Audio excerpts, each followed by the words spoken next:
Hello student, chemistry novel में आपका स्वागत है। कोऑर्डिनेशन कंपाउंड की जो सीरीज चल रही है उसमें आज एक इम्पोर्टेंट टॉपिक लेने जा रहे हैं। वो है बॉन्डिंग इन कोऑर्डिनेशन कंपाउंड, जिसमें आज हम पढ़ेंगे क्रिस्टल फील्ड थ्योरी। इस लेक्चर के अंदर हम क्रिस्टल क्षेत्र सिद्धांत को कवर करेंगे। पिछले लेक्चर में हमने पढ़ा था वीबीटी, वैलेंस बॉन्ड थ्योरी। उसमें क्या होता है, किसको चीज को फॉलो करता है, मेनली हमने बात करी थी हाइब्रिडाइजेशन के बारे में कि हाइब्रिडाइजेशन को फॉलो करता है और उसके आधार पर वो कहता है कि इसके अंदर कोवलेंट नेचर का बॉन्ड होता है, इलेक्ट्रॉनों का शेयरिंग होती है, साझा होता है, जिसमें लिगेंड इलेक्ट्रॉन देते हैं और मेटल के साथ क्या करते हैं, वैकेंट ऑर्बिटल के साथ साझा कर करके। और कुछ कंपाउंड्स की ज्योमेट्री क्या होती है, हाइब्रिडाइजेशन क्या होता है, उसकी मैग्नेटिक नेचर कैसी होती है, इनके बारे में डिस्कस किया।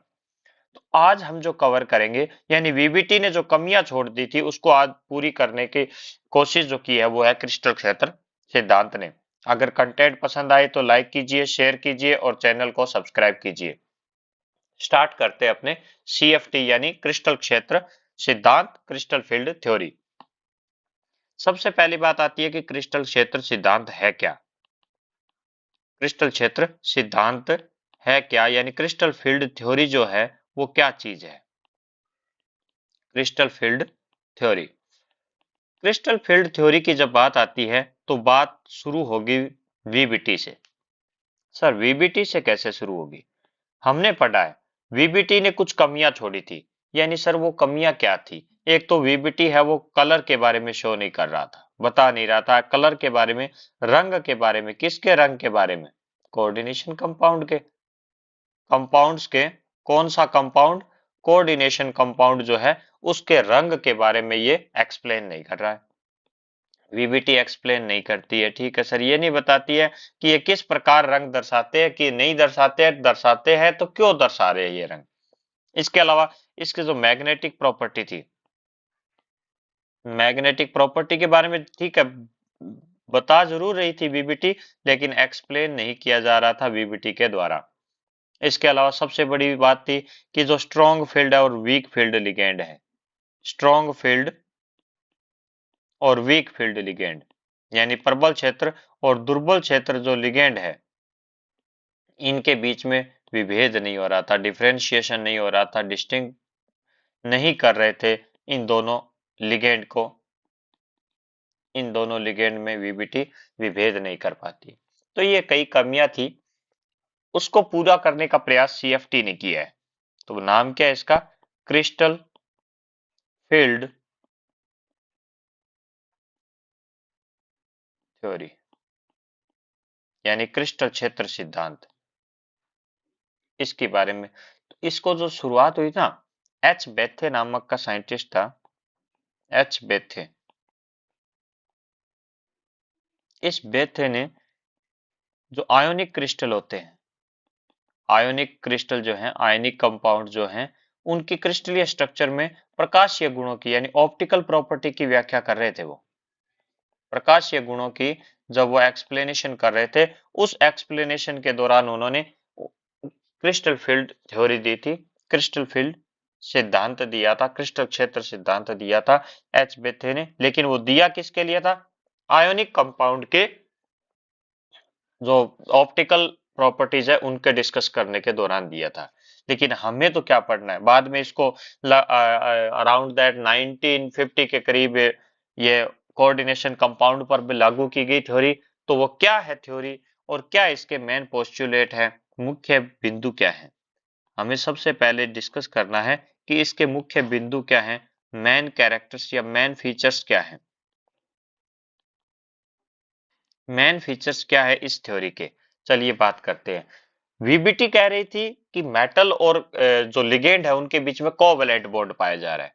मेटल और लिगेंड के बीच में कोवैलेंट नेचर बता रहा था, लेकिन सीएफटी जस्ट अपोजिट बता रही है। सीएफटी कहती है कि इनके बीच में, यानी मेटल और लिगेंड जो है ना, इनके बीच में इलेक्ट्रोस्टैटिक फोर्स होता है। क्या होता है? इलेक्ट्रोस्टैटिक फोर्स, यानी स्थिर विद्युत। कौन सा? स्थिर विद्युत आकर्षण बल होता है। जो स्थिर विद्युत आकर्षण बल होता है, यानी सीधी सी बात करूं, ये कहता है कि आयोनिक बॉन्ड होता है इसके बीच में। क्या होता है, आयोनिक बंध होता है, आयोनिक बॉन्ड होता है। किसमें, मेटल और लिगेंड के बीच में। किसने कहा, क्रिस्टल फील्ड थ्योरी ने। जस्ट अपोजिट कर दिया इसके, वीबीटी के। वीबीटी कह रही थी इन दोनों के बीच में कोवेलेंट बॉन्ड है, कोवेलेंट बॉन्ड है, यानी दोनों के बीच में इलेक्ट्रॉन का साझा हो रहा है। लेकिन सीएफटी कहती है कि मेटल एक प्रकार का चार्ज है, लिगेंड दूसरे टाइप का चार्ज है, और इनके बीच में इलेक्ट्रोस्टैटिक अट्रैक्शन फोर्स लगता है। उन्होंने क्या किया पता है, सीएफटी की थ्योरी ने किस चीज को फॉलो करती है, उसको इसको पॉइंट चार्ज माना है, पॉइंट चार्ज मान करके ये थ्योरी दी गई है। बिंदु आवेश क्या मान करके इस ये सिद्धांत दिया गया है, बिंदु आवेश माना गया है। मेटल को भी और लिगेंड को भी, दोनों क्या है, पॉइंट चार्ज है, यानी बिंदु आवेश है, बिंदु आवेश दोनों को ही। एक नेगेटिव हो सकता है, एक पॉजिटिव। एक नेगेटिव है, ये तो ऑलवेज क्या होगा, पॉजिटिव, जो थ्योरी मानती है कि ये क्या है, धनावेशित बिंदु आवेश होता है। दूसरा, पॉइंट चार्ज जिसको, लिगेंड को नेगेटिव है, तो उसको बोला ऋणावेशित बिंदु, यानी एनायनिक पॉइंट, एनायनिक पॉइंट। अगर बात करें कि वो ऋणावेशित है ही नहीं, लिगेंड हमने पढ़ा है ना कि वो न्यूट्रल भी हो सकता है, तो न्यूट्रल को इन्होंने डाइपोल, डाइपोल पॉइंट माना गया, द्विध्रुव बिंदु माना है। पहली बात आपको समझ में आई कि क्या कहती है सीएफटी। सीएफटी कहती है कि मेटल और लिगेंड जो है ना, इनके बीच में इलेक्ट्रोस्टैटिक फोर्स पाया जाता है, यानी स्थिर विद्युत आकर्षण बल पाया जाता है। उन्होंने, सीएफटी बेथे ने जो दिया, या सीएफटी जो फॉलो करती है, सीएफटी कहती है कि बिंदु आवेश मेटल है और बिंदु आवेश पॉइंट चार्ज ही क्या है, लिगेंड है। अगर लिगेंड एनायन है, यानी ऋणावेशित है, तब तो वो क्या है, एनायनिक पॉइंट है, तब तो वो क्या है, एनायनिक पॉइंट है। और अगर हम बात करें कि ये पॉइंट चार्ज जो है वो क्या है, डाइपोल पॉइंट, डाइपोल पॉइंट है। अगर वो न्यूट्रल है तो वो क्या हो जाएगा, डाइपोल पॉइंट हो जाएगा, द्विध्रुव बिंदु हो जाएगा। तो संकुल में ये जो लिगेंड है और जो मेटल है, वो दोनों पॉइंट चार्ज के रूप में माने गए हैं।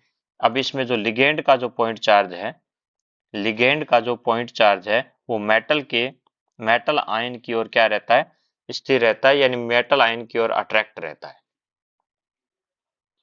दूसरी बात ये क्या करती है थ्योरी, ये सिद्धांत ये बात करता है कि जो मेटल है, ये पॉइंट रूपी चार्ज से क्या होता रहता है, क्या होता है, घिरा हुआ होता है।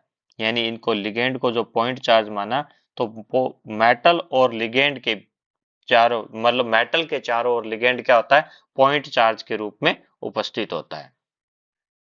यानी इस प्रकार जब ये मेटल है और इस मेटल पर लिगेंड जुड़ने के लिए आते हैं, तो ये अरेंज फिर ऐसे नहीं होगा कि सारे क्या हो गए, ये लिगेंड क्या हो गए, एक साथ इकट्ठे ऐसे हो गए। अगर आपको ध्यान हो, हम वीएसईपीआर पढ़ते हैं, यानी valence shell electron pair repulsion theory पढ़ते हैं, इलेक्ट्रॉन संयोजी कोष इलेक्ट्रॉन प्रतिकर्षण सिद्धांत पढ़ते हैं, उसके अंदर क्या पढ़ा जाता है कि ये जब व्यवस्थित होते हैं, अच्छा लिगेंड क्या है, लोन पेयर रखेगा, फिर जब लोन पेयर को डोनेट कर रहा है तो लोन पेयर रखेगा। इनके लोन पेयर प्रेजेंट होने के कारण ये क्या होते हैं, नेगेटिवली चार्ज्ड है सारे, और नेगेटिवली चार्ज्ड या फिर लोन पेयर है तो इलेक्ट्रॉन डेंसिटी ज्यादा है, जिससे एक दूसरे को क्या करेंगे, रिपल्सन करेंगे। और रिपल्सन के बाद इस मेटल के चारों ओर लिगेंड की पोजीशन सिमेट्रिक नहीं रहती। क्या नहीं रहती है, सिमेट्रिक नहीं रहती। वो कैसे हो जाते हैं, एसिमेट्रिक हो जाते हैं। सिमेट्रिक नहीं रह करके क्या हो जाएंगे, एसिमेट्रिक हो जाते हैं, असममित हो जाते हैं। लिगेंड के जो मेटल के चारों ओर है ना, वो इनके आपस में रिपल्सन के कारण, प्रतिकर्षण के कारण क्या हो जाते हैं, एसिमेट्रिक हो जाते हैं। रिपल्सन जो लगता है, उस रिपल्सन के कारण असममित हो जाते हैं, प्रतिकर्षण के कारण। और इस प्रकार अरेंज्ड होते हैं इस मेटल के चारों ओर ये लिगेंड, जो पॉइंट चार्ज रूपी लिगेंड है, वो इस प्रकार उपस्थित होते हैं कि इनके बीच में रिपल्सन क्या लगे, रिपल्सन क्या लगे, कम से कम लगे, कम से कम रिपल्सन हो इनके बीच में। अब इस कहानी के दौरान यानी जब ये लिगेंड जुड़ने आते हैं, लिगेंड आते हैं मेटल से जुड़ते हैं, जुड़ने का मतलब इनके बीच में इलेक्ट्रोस्टैटिक फोर्स लगता है, अट्रैक्शन होता है, और इलेक्ट्रोस्टैटिक अट्रैक्शन के कारण जब ये आपस में जुड़ते हैं ना, तो इस मेटल के चारों ओर जो लिगेंड है वो एसिमेट्रिक रूप से प्रेजेंट हो जाते हैं, यानी व्यवस्थित हो जाते हैं। इस दौरान इस कहानी से पहले की बात ये थी कि मेटल के पास क्या थे, डी ऑर्बिटल थे। क्या होते हैं, डी कक्षक है, ठीक है सर, डी कक्षक होते हैं। ये जो डी कक्षक है जब वो ग्राउंड स्टेट के अंदर है अपने, तो इस डी में क्या होते हैं, 5 ऑर्बिटल होते हैं। 5 ऑर्बिटल डी के वो क्या होते हैं, डी जेनरेटेड और अवस्था में होते हैं। डी जेनरेटेड क्या है सर, समभ्रंश अवस्था। क्या होती है, समभ्रंश अवस्था। इस समभ्रंश डी कक्षक भी बोलते हैं। ये समभ्रंश डी कक्षक का मतलब क्या है, यानी कोई भी सब सेल के ऑर्बिटल, किसी भी सब सेल के ऑर्बिटल जब इक्वल एनर्जी के हों, सारे ऑर्बिटल ऑर्बिटल क्या हों, इक्वल एनर्जी के हों, इक्वल एनर्जी के हों, तो उसको आप बोलते हैं डी जनरेटेड ऑर्बिटल। यानी जब सभी कक्षक क्या हों, समान ऊर्जा के हों, सभी कक्षक समान ऊर्जा के हों, तो उनको बोलते हैं समभ्रंश कक्षक।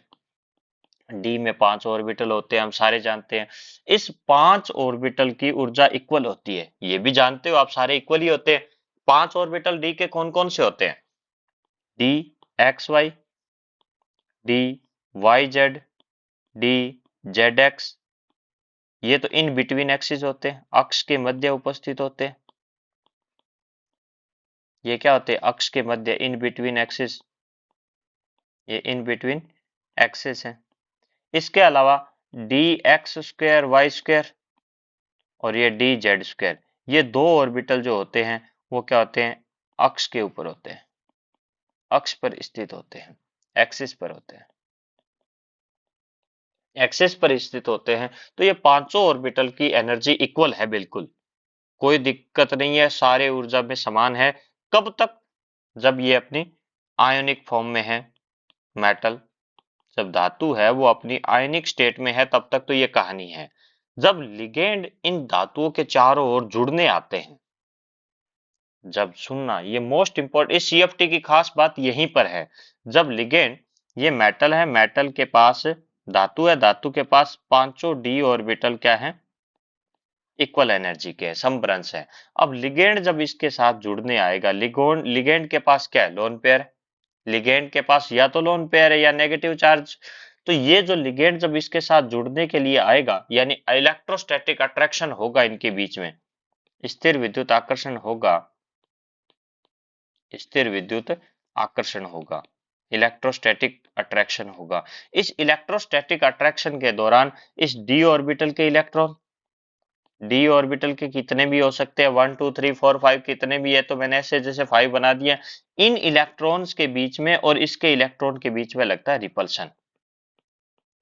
क्या लगेगा, रिपल्शन। जब जुड़ने के लिए आता है, ये पॉजिटिव पॉइंट चार्ज है और ये नेगेटिव पॉइंट चार्ज है, जब आपस में एक दूसरे की ओर अट्रैक्ट होते हैं, तो इस अट्रैक्शन के दौरान इस डी के जो इलेक्ट्रॉन हैं, डी ऑर्बिटल के जो इलेक्ट्रॉन्स हैं और इस लोन पेयर के रूप में जो इलेक्ट्रॉन है लिगेंड के, इनके बीच में लगता है इलेक्ट्रोस्टैटिक फोर्स, सॉरी रिपल्शन। इनके बीच में क्या लगता है, रिपल्शन, प्रतिकर्षण लगेगा। और इस प्रतिकर्षण के कारण ही तो सीएफटी सारी चीजों को एक्सप्लेन कर पाई थी। इस प्रतिकर्षण लगने के कारण डी कक्षकों का जो विन्यास था, डी ऑर्बिटल हैं, इनके बीच में हो जाती है, इनकी एनर्जी में हो जाती है स्प्लिटिंग। जो अभी तक डी जनरेटेड ऑर्बिटल बोल रहे थे ना अपने जिनको, यानी ये जो डी कक्षक थे, समभ्रंश डी कक्षक थे, ये क्या है, डी जनरेटेड डी ऑर्बिटल है, इन पे, इनमें हो जाएगी स्प्लिटिंग, यानी विपाटन हो जाएगा। अब ये विपाटन किस में होगा, ये भी ध्यान रखना, ऊर्जा में विपाटन होगा, एनर्जी में, यानी इनकी एनर्जी में विपाटन हो जाएगा। जो इक्वल एनर्जी के थे, डी जनरेटेड ऑर्बिटल थे, वो दो प्रकार की ऑर्बिटल में बंट जाएंगे। वो क्या हो जाएंगे, दो प्रकार के ऑर्बिटल में बंट जाएंगे, दो प्रकार के, दो टाइप के कक्षकों में बंट जाएंगे। एक तो वो ऑर्बिटल, एक तो डी के वे ऑर्बिटल जो क्या होंगे, कम ऊर्जा के। एक तो डी के वे ऑर्बिटल जो क्या है, कम ऊर्जा के हो जाएंगे। एक क्या हो जाएंगे, अधिक ऊर्जा के। एक तो लो एनर्जी वाले और दूसरे क्या हो जाएंगे, हाई एनर्जी वाले, हाई एनर्जी के ऑर्बिटल हो जाएंगे। कब हुए, जब लिगेंड, सुनना, जब ये लिगेंड के इलेक्ट्रॉन्स देने के लिए देने के लिए डोनेट करने के लिए लिगेंड अपने इलेक्ट्रॉन्स को धनावेशित धातु के साथ यानी सेंट्रल मेटल की ओर क्या होते हैं, अट्रैक्ट होते हैं। इस अट्रैक्शन के दौरान, इस अट्रैक्शन के दौरान इस लिगेंड के इलेक्ट्रॉन्स और मेटल के जो डी ऑर्बिटल हैं उनके इलेक्ट्रॉन के बीच में रिपल्शन लगता है, और रिपल्शन लगने के कारण इनकी स्प्लिटिंग हो जाती है। अब ये स्प्लिटिंग किस प्रकार होगी, ये किस प्रकार होगी, ये भी आपको यहाँ पर समझना है किस प्रकार होगी। क्योंकि आप सर ये किस प्रकार वाली बात क्यों लेके आए बीच में, कि डी ऑर्बिटल है उसमें स्प्लिटिंग किस प्रकार होगी। तो डी की जो अभिविन्यास है, डी ऑर्बिटल का जो अभिविन्यास है यानी जो ओरिएंटेशन है, जो ओरिएंटेशन है वो डिफरेंट होता है, भिन्न भिन्न होता है। और भिन्न भिन्न होने के कारण, डिफरेंट होने के कारण इनमें लगने वाला जो रिपल्शन है ना, जो प्रतिकर्षण लगेगा वो भी भिन्न भिन्न होगा। इनके बीच में जो लगने वाला रिपल्शन है, प्रतिकर्षण है, वो भी क्या होगा, भिन्न भिन्न होगा। अब ये सर प्रतिकर्षण किसका, ये मेटल और लिगेंड के बीच का जो मेटल के डी ऑर्बिटल, मेटल के डी ऑर्बिटल और लिगेंड के इलेक्ट्रॉन्स के बीच में जो रिपल्शन लग रहा है ना, वो क्या हो जाएगा, डिफरेंट हो जाएगा।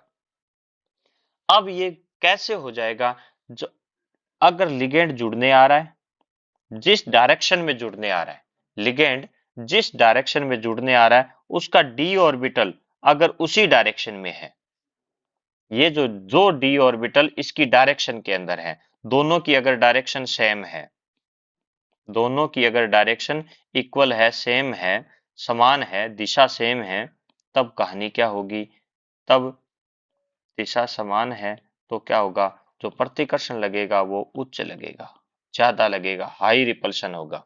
इन दोनों की डायरेक्शन अगर सेम है, जो लिगेंड जिस डायरेक्शन में आ रहा है उसी डायरेक्शन में जो डी ऑर्बिटल प्रेजेंट होंगे ना, उनके बीच में रिपल्शन क्या लगेगा, हाई लगेगा। और उस प्रतिकर्षण की वैल्यू ज्यादा होने के कारण ये जो डी ऑर्बिटल हैं, ये डी ऑर्बिटल क्या हो जाएंगे, हाई एनर्जी में चले जाएंगे, इनकी ऊर्जा क्या हो जाएगी, अधिक हो जाएगी।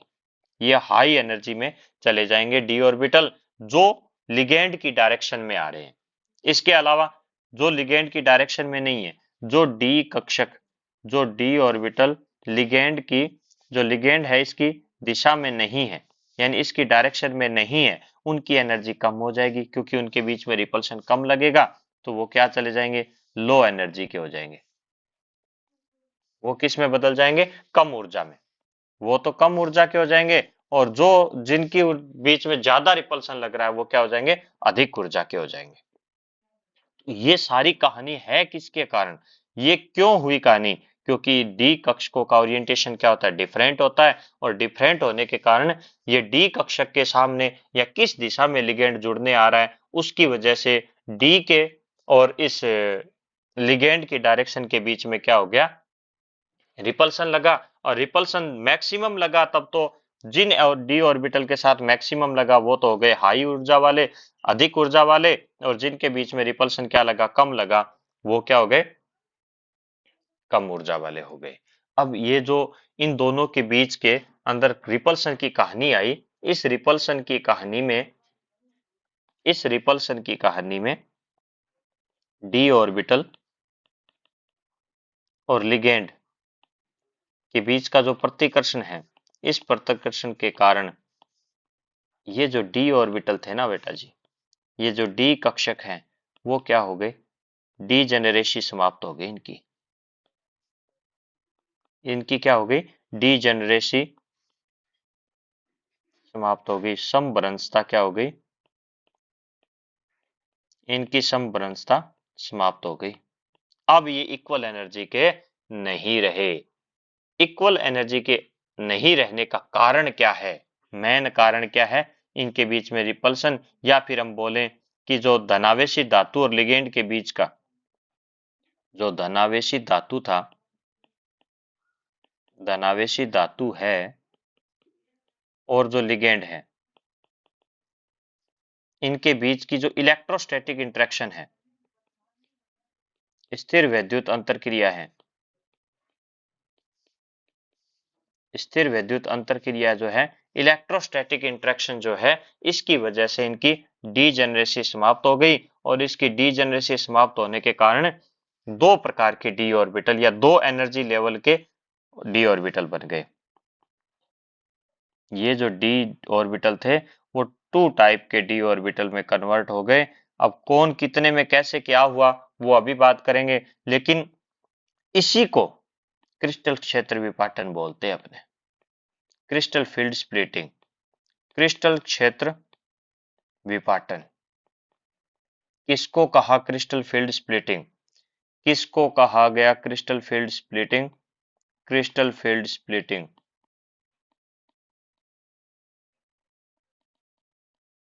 सुनिएगा, डी ऑर्बिटल की जो डीजेनरेसी के कारण इक्वल एनर्जी के थे, वो लिगेंड की प्रेजेंस के कारण लिगेंड के इलेक्ट्रॉन्स और डी इलेक्ट्रॉन्स के बीच में रिपल्सन लगने से डी ऑर्बिटल के समरसता है वो समाप्त हो गई, डीजेनरेसी समाप्त हो गई। उस डीजेनरेसी के समाप्त होने से दो डिफरेंट टाइप की एनर्जी के डी ऑर्बिटल में बदल गए। इसी को हम बोलते हैं क्रिस्टल क्षेत्र विपाटन। डी इलेक्ट्रॉन्स का डी ऑर्बिटल्स का डी ऑर्बिटल का डी कक्षकों का अलग अलग एनर्जी के ऊर्जा स्तरों में विपाटन होना, विभक्त होना, बांटना, यही तो क्या कहलाता है? क्रिस्टल क्षेत्र विपाटन। और ये जो विपाटन है उसकी नेचर किस पर डिपेंड करती है? वो डिपेंड करती है जुड़ने वाले लिगेंड पर, जुड़ने वाले लिगेंड पर, कि लिगेंड कैसा है। यानी ये जो क्रिस्टल क्षेत्र विपाटन है वो दो तरह से हो सकता है, अधिक भी हो सकता है और कम भी हो सकता है। कम होगा या ज्यादा होगा, ये जो सारी कहानी डिपेंड करती है वो किस प्रकार की ज्योमेट्री है, किस प्रकार से लिगेंड आ रहा है, और किस प्रकार लिगेंड की प्रबलता या दुर्बलता है। इन सब बातों के बारे में हमें डिस्कस करना है। तो ध्यान देखना, ध्यान से देखना, मैंने क्या बात आपको बताई। मैंने आपको बताया कि क्रिस्टल फील्ड क्या कहती है। शॉर्ट में देखिए, क्रिस्टल फील्ड क्या कहती है? मेटल और लिगेंड के बीच में इलेक्ट्रोस्टैटिक फोर्स होता है। इस इलेक्ट्रोस्टैटिक फोर्स के दौरान मेटल एज ए पॉजिटिव की तरह बिहेव करता है, नेगेटिव की तरह लिगेंड बिहेव करता है। जब इसकी ओर ये अट्रैक्ट होता है, इस अट्रैक्शन के दौरान इस डी ऑर्बिटल के जो इलेक्ट्रॉन हैं और इस लिगेंड के जो इलेक्ट्रॉन हैं, इनके बीच में क्या लगता है? प्रतिकर्षण लगता है, रिपल्सन लगता है। इस रिपल्सन के कारण जो अब तक डी ऑर्बिटल क्या से थे? डी जनरेटेड थे। ये डी जनरेटेड जो ऑर्बिटल थे यानी समभ्रंश जो कक्षक थे, वो क्या हो जाते हैं? स्प्लिट हो जाते हैं। उनकी एनर्जी क्या हो जाती है? स्प्लिट हो जाती है। इस ऊर्जा का विपाटन हो जाता है, और इसका विपाटन होने के कारण दो डिफरेंट टाइप के डी ऑर्बिटल बन जाते हैं। इसी को हम बोलते हैं क्रिस्टल फील्ड स्प्लिटिंग, क्रिस्टल क्षेत्र विपाटन। अब ये जो दो प्रकार के लिगेंड बने हैं, उनमें कौन कम एनर्जी का होगा, कौन ज्यादा एनर्जी का होगा, किस प्रकार के कॉम्प्लेक्स में क्या होगा, तो इसको हमने सबसे पहले डिस्कस करते हैं। सबसे पहले जो डिस्कस करेंगे वो है अष्टफलकीय संकुलों में। अष्टफलकीय जो संकुल है, अष्टफलकीय कॉम्प्लेक्स है, उनके अंदर की क्या कहानी होती है। अष्टफलकीय कॉम्प्लेक्स के अंदर ऑक्टाहेड्रल जो कॉम्प्लेक्स है, उनके अंदर सीएफटी कैसे आएगी? ध्यान से समझना इस चीज को। ऑक्टाहेड्रल जो कॉम्प्लेक्स है, उनके अंदर सीएफटी को कैसे लागू करेंगे? हम सारी बातें कर चुके हैं, और सारी बातों के बीच में हमारे पास एक चीज का ध्यान रखना है आपको, कि डी ऑर्बिटल की शेप के बारे में बात करेंगे। डी ऑर्बिटल की शेप कैसी होती है?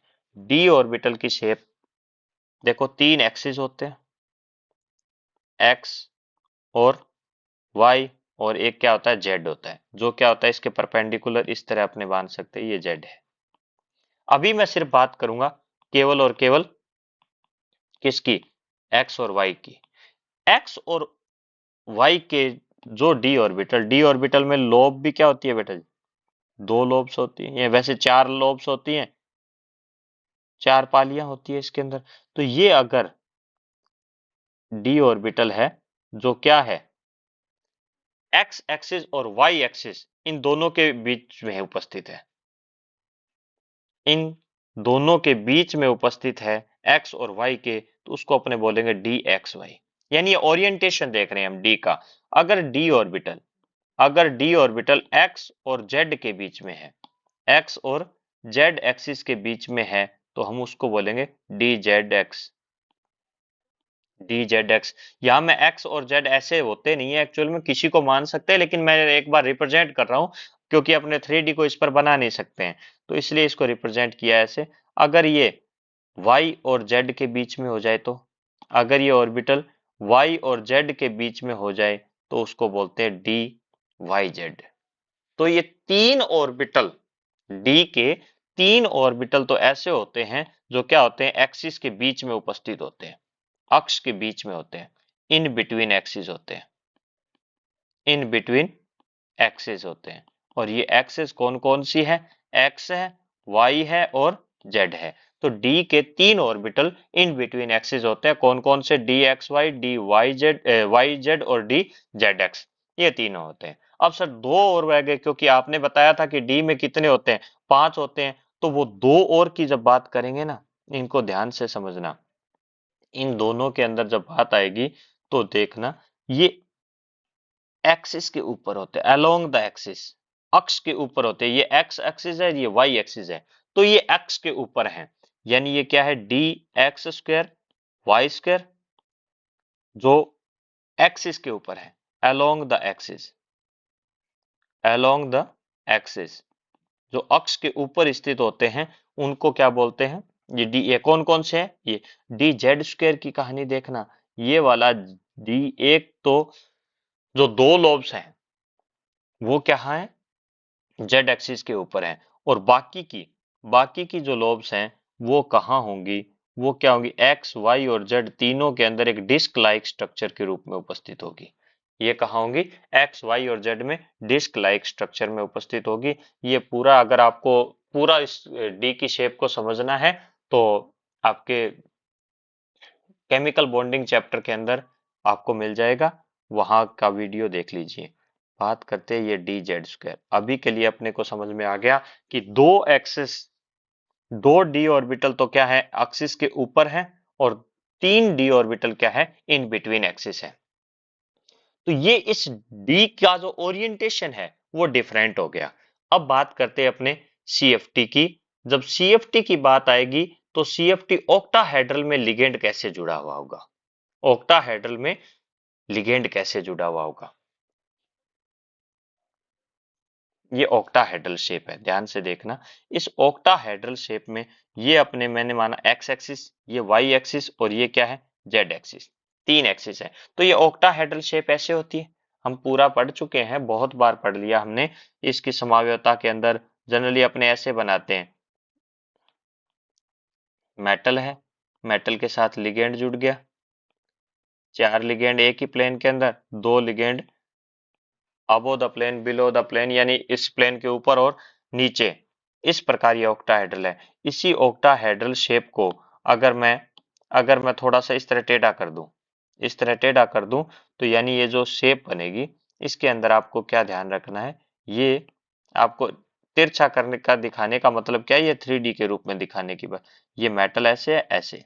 इस प्रकार ये मान लो एक्स एक्सिस में है, ये वाई एक्सिस में है, तो ये क्या है, जेड एक्सिस में। आप इनमें कोई से भी, ये एक्स मान लिया, ये जेड मान लो, ये क्या है, वाई मान लो। तो ये जो तीनों, छह के छह लिगेंड जो जुड़े हुए हैं, वो 6 लिगेंड कहाँ है, एक्सिस के ऊपर है। समझ में आ गई जो मैं आपको बात समझाना चाह रहा हूं, कि इसके अंदर ये जो 6 लिगेंड हैं, दो यहां से, दो ये हैं, दो ये हैं और दो ये हैं, ये 6 जो लिगेंड हैं वो कैसे हैं बेटा जी, ये कैसे हैं 6 के 6 लिगेंड। ये जो लिगेंड है वो कैसे हैं, ये लिगेंड है एक्सिस के ऊपर है, कोई एक्स वाई पर, कोई एक्स एक्सिस पर है, कोई वाई एक्सिस पर है और कोई जेड एक्सिस पर है। आपको ये बात समझ में आनी चाहिए, क्योंकि ये समझ में नहीं आएगा तो ऑक्टाहेड्रल की स्प्लिटिंग समझ में नहीं आएगी कि ऑक्टाहेड्रल शेप के अंदर जो 6 के 6 लिगेंड है, 6 ligand are present on the axis x y and z. जो ऑक्टाहेड्रल शेप है उसके अंदर एक्स पर, वाई पर और जेड एक्सिस पर 6 के 6 लिगेंड प्रेजेंट होते हैं। अब क्या होगा, लिगेंड आएगा, किसके साथ आएगा, मेटल के साथ जुड़ने के लिए आएगा। तो कहां आएगा ऑक्टाहेड्रल में, या तो एक्स एक्सिस के अलोंग आएगा, एक्स एक्सिस के अनुदिश आएगा, या जेड एक्सिस के आएगा, या वाई एक्सिस के अनुदिश आएगा।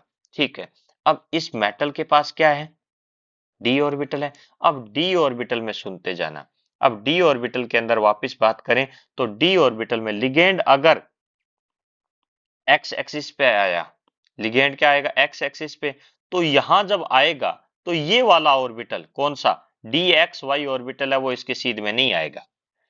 लिगेंड जब एक्स एक्सिस पर जुड़ने के लिए आ रहा है तो डी का ये एक्स वाई ऑर्बिटल इसकी सीध में नहीं आ रहा है। न ही क्या हो रहा है, जब ये एक्स एक्सिस के अलोंग आ रहा है ना, तो डी जो एक्स जेड है या जेड एक्स है वो भी सीध में नहीं आ रहा, ना ही क्या हो रहा है वाई जेड, यानी जो इन बिटवीन एक्सिस है वो इस लिगेंड की सीध में नहीं आएंगे। और 6 के 6 ligand, all 6 ligand along with the axis on octahedral shape. Octahedral shape में सारे 6 के 6 लिगेंड क्या होते हैं, एक्सिस के अनुदिश जुड़े हुए होते हैं। और लिगेंड के डी ऑर्बिटल कौन से, d x y, d y z और डी जेड एक्स। तीन डी ऑर्बिटल तो क्या है, अक्ष के मध्य है, एक्सिस के बीच में है, और अक्ष के मध्य होने के कारण क्या नहीं होगा, यहाँ पर इस लिगेंड के सीध में नहीं आएंगे। हमने सीएफटी थ्योरी पढ़ने स्टार्ट की थी तब यही तो बात करी थी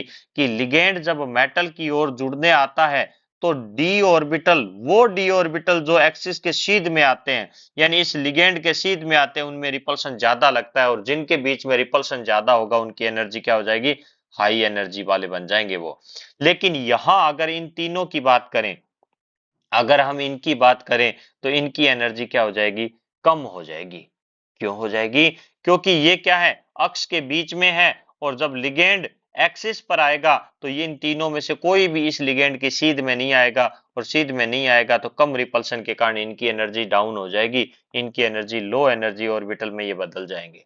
ये कहां जाएंगे, लो एनर्जी में, ये कहां जाएंगे, लो एनर्जी वाले यानी कम ऊर्जा वाले डी ऑर्बिटल में बदल जाएंगे, जिनको हम बोलते हैं T2G। क्या बोलते हैं, T2G ऑर्बिटल। तो आपसे एक जनरल नॉलेज का क्वेश्चन पूछूं कि डी के कौन कौन से ऑर्बिटल हैं, डी के 5 ऑर्बिटल होते हैं जिसके बारे में हमने डिस्कस किया कि d x y, d z x, d y z और d x square y square और डी जेड स्क्वायर। इन 5 ऑर्बिटल में से कौन से डी ऑर्बिटल को हम T2G ऑर्बिटल कहते हैं, T2G कक्षक कहते हैं। तो आपका आंसर कमेंट बॉक्स में आ जाना चाहिए। तो इसके बाद हम बात करें कि इन तीनों ऑर्बिटल को हमने क्या बोला, T2G ऑर्बिटल। अब दो डी ऑर्बिटल देखना, दो डी ऑर्बिटल कौन से हैं, ये वाले d x square y square और डी जेड स्क्वायर। इनकी बात करें तो अगर एक्स एक्सिस की सीध में आया रहा है लिगेंड तो ये वाला, ये लोब इसकी क्या आएगी, इसके सीध में आएगी। अगर वाई एक्सिस के अलोंग आ रहा है तो ये वाली लोब इसके सीध में आएगी, और जेड एक्सिस के सीध में डायरेक्शन में लिगेंड जुड़ने आ रहा है तो ये वाली लोब इसके, ये तीनों एक्स वाई और जेड तीनों में ये सीध में आएगी। इसका मतलब डी के दो ऑर्बिटल कौन कौन से, d x square y square और डी जेड स्क्वायर के बीच में और लिगेंड के साथ रिपल्सन क्या लगेगा, मैक्सिमम लगेगा। और इस मैक्सिमम रिपल्सन के कारण ही, इस मैक्सिमम रिपल्सन के कारण ही d x square y square और डी जेड स्क्वायर ये वाले ऑर्बिटल क्या हो जाएंगे, हाई एनर्जी में चले जाएंगे, हाई एनर्जी हो जाएगी, इनकी ऊर्जा उच्च हो जाएगी और उच्च ऊर्जा के ऑर्बिटल बन जाएंगे, इनको बोलते हैं ईजी ऑर्बिटल। तो हमने डी की स्प्लिटिंग देखी ऑक्टाहेड्रल में, कैसे हुई डी की स्प्लिटिंग, जब लिगेंड जुड़ने आते हैं तो इस शेप से पता चल रहा है कि लिगेंड या तो एक्स एक्सिस के अलोंग आएगा या वाई के आएगा या जेड के अलोंग आएगा। तो इस के अंदर जब लिगेंड छह के छह लिगेंड एक्सिस के अलोंग आएंगे, अक्ष के अनुदिश आएंगे, तो उस दौरान वे डी ऑर्बिटल जो एक्सिस के बीच में उपस्थित है उनके बीच में रिपल्सन कम लगेगा और वो कम एनर्जी के हो जाएंगे। लेकिन जिन डी ऑर्बिटल जो एक्सिस के ऊपर स्थित होते हैं उनके बीच में रिपल्सन ज्यादा लगेगा, यानी इंटरेक्शन उनकी ज्यादा होगी मेटल की और लिगेंड, मेटल के डी ऑर्बिटल और लिगेंड के बीच में, जिसके कारण इनकी ऊर्जा ज्यादा हो जाएगी और ये हाई एनर्जी वाले बन जाएंगे। हाई एनर्जी वाले डी ऑर्बिटल को तो ईजी ऑर्बिटल बोलते हैं और लो एनर्जी वाले ऑर्बिटल है इनको हम क्या बोलते हैं, T2G ऑर्बिटल बोलते हैं। इस Eg और T2G ऑर्बिटल की एनर्जी क्या हो जाएगी, डिफरेंट हो जाएगी। जो थोड़ी देर पहले तक इक्वल एनर्जी के थे, जो डी ऑर्बिटल थोड़ी देर पहले तक इक्वल एनर्जी के थे, उसमें दो ऑर्बिटल, ये ध्यान रखना, Eg में ऑर्बिटल कितने होंगे, 2 होंगे, और T2G में कितने होंगे, 3 होंगे। यहाँ T से याद रख लो, T से 3, T2G और T से 3 याद रख लो कि 3 ऑर्बिटल क्या हो गए, कम एनर्जी के हो गए, और 2 ऑर्बिटल क्या हो गए, हाई एनर्जी के हो गए। रटना नहीं है इस चीज को, इस चीज को आपको रटना नहीं है। रटने की जरूरत क्यों नहीं है, क्योंकि मैंने बता दिया ना बेटा आपको यहाँ पे कि लिगेंड क्या होंगे, ऑक्टाहेड्रल शेप में, देखो एक्सिस पर आ रहे हैं और एक्सिस पर जुड़ रहे हैं। एक्सिस के मतलब जो डी ऑर्बिटल एक्सिस के ऊपर हैं उनकी बीच में रिपल्सन ज्यादा लगने से वो हाई एनर्जी के हो जाएंगे और हम उनको Eg ऑर्बिटल बोलेंगे। और दूसरे जो ऑर्बिटल एक्सिस के बीच में है, इन बिटवीन एक्सिस है, इनको हम बोलेंगे T2G ऑर्बिटल और ये कम ऊर्जा के हो जाएंगे। तो इस प्रकार होती है डी के स्प्लिटिंग, किसके अंदर, ऑक्टाहेड्रल के अंदर। अब इनके अंदर ध्यान से सुनना, इन एक्सिस के साथ जब ये लिगेंड जुड़ जाएंगे, स्प्लिटिंग हो रही है, तो यहां देखते हैं अपने डी ऑर्बिटल है, ठीक है, ये 5 डी ऑर्बिटल है, ये तो इनकी एवरेज एनर्जी है जिसको बैरी सेंटर भी बोलते हैं। इसके अंदर 2 की ऊर्जा ज्यादा और 3 की ऊर्जा क्या हो जाएगी, कम हो जाएगी। इस 2 की ऊर्जा ज्यादा और 3 की ऊर्जा कम होने के बीच में जो एनर्जी का गैप आया है, जो एनर्जी का ऊर्जा का अंतराल आया है, एनर्जी गैप आया है, इस एनर्जी गैप को ही हम डेल्टा से लिखते हैं। इसी को बोलते हैं क्रिस्टल क्रिस्टल क्षेत्र। क्या हुआ है, विपाटन ऊर्जा। इंग्लिश में अगर बात करें तो crystal field splitting energy, crystal field splitting energy, crystal field splitting energy. यहां आपको इस चीज का ध्यान रखना है कि ये इस एनर्जी को हम बोलते हैं क्रिस्टल फील्ड स्प्लिटिंग एनर्जी। किससे रिप्रेजेंट करते हैं इसको, डेल्टा से करते हैं। अगर ये ऑक्टाहेड्रल के लिए है तो यदि इसके सबस्क्रिप्ट क्या लगा देते हैं, ओ लगा देते हैं, डेल्टा ओ बन जाएगा। यही एक और डिस्कस करेंगे टी के बारे में, यानी टेट्राहेड्रल के बारे में। जब चतुष्फलकीय के अंदर इस एनर्जी को कैलकुलेट करेंगे तो इसके टी लगा देंगे तो ये डेल्टा टी यानी टेट्राहेड्रल के लिए क्रिस्टल फील्ड स्प्लिटिंग एनर्जी बन जाएगी। आई थिंक आपको अच्छी तरह क्लियर हो गया होगा कि कैसे स्प्लिटिंग होती है ऑक्टाहेड्रल के अंदर, किस प्रकार। अच्छा, इसका एक और नाम भी है, क्रिस्टल फील्ड स्प्लिटिंग एनर्जी है, इसका एक और नाम भी होता है, इसको बोलते हैं क्रिस्टल फील्ड स्टेबलाइजिंग एनर्जी भी बोलते हैं। क्रिस्टल, कई बार कंपटीशन में भी अलग नाम से पूछ ले, क्रिस्टल फील्ड स्टेबलाइजिंग, क्या बोलते हैं अपने, क्रिस्टल फील्ड स्टेबलाइजिंग, स्थायीकरण, क्या बोलते हैं, क्रिस्टल क्षेत्र स्थायीकरण ऊर्जा, energy, crystal field stabilising energy या स्थायीकरण ऊर्जा भी हम इसको बोलते हैं। तो इस प्रकार क्या होता है डी के अंदर। अब इसकी कहानी को थोड़ा सा और आगे लेके जाते हैं। इस कहानी में हमने ऑक्टाहेड्रल में स्प्लिटिंग देख ली, इस स्प्लिटिंग में थोड़ा सा आप इस चीज को और समझना कि इनका एनर्जी का डिस्ट्रीब्यूशन कैसे होता है।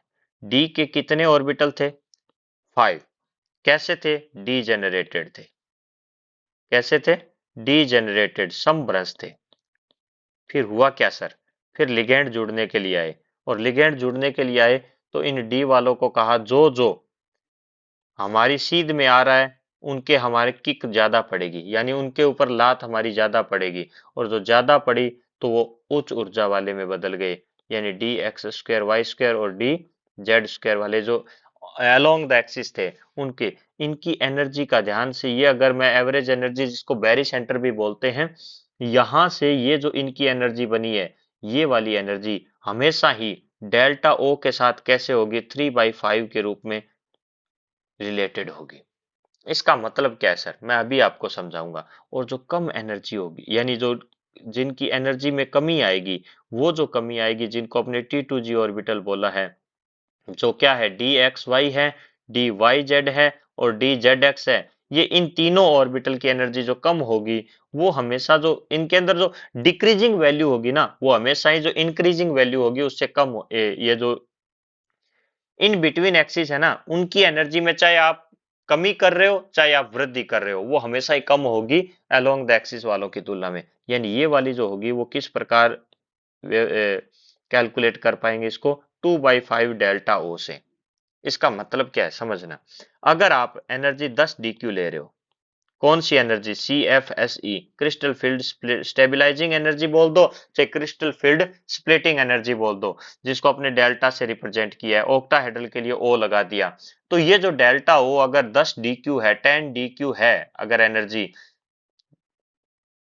तो अगर अपने बात करें ईजी की, क्या इस CFSE में ईजी की एनर्जी क्या होगी, यानी जो दो ऑर्बिटल हाई एनर्जी के हो गए हैं, तो वो क्या हो जाएगा, 3/5 इंटू 10, क्या बन जाएगा, 6 DQ। 10 DQ में से 6 DQ तो किसकी है, 6 DQ से जो वृद्धि हुई है, जो प्लस बोलेंगे इसको, क्योंकि ये इंक्रीजिंग वैल्यू है। और अगर बात करें तो कमी आई है 2/5 डेल्टा ओ से, अगर बात करें तो वो 4 DQ। 4 DQ, अगर 10 DQ एनर्जी है तो इसकी जो कमी आई है वो नेगेटिव से दर्शा देंगे, तो ये वाली एनर्जी क्या हो जाएगी, -4 DQ हो जाएगी, और ये वाली क्या हो जाएगी, +6 DQ। या आपने इसको 6 DQ और 4 DQ से भी रिप्रेजेंट कर सकते हैं, क्योंकि इसमें हमें पता चल रहा है कि कम किसकी हो रही है और ज्यादा किसकी हो रही है।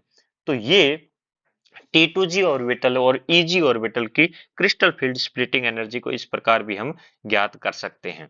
अब हम बात करते हैं इसके अंदर जो क्रिस्टल फील्ड स्प्लिटिंग हुई है, उसके अंदर किस प्रकार इसका एनर्जी डायग्राम बनेगा, ये मैंने आपको समझा दिया। इस पे पूरा और डिस्कस करते हैं। यहाँ क्या हो रहा है, एनर्जी बढ़ रही है, किसके लिए है, crystal field splitting energy diagram है ऑक्टाहेड्रल के लिए, अष्टफलकीय के लिए।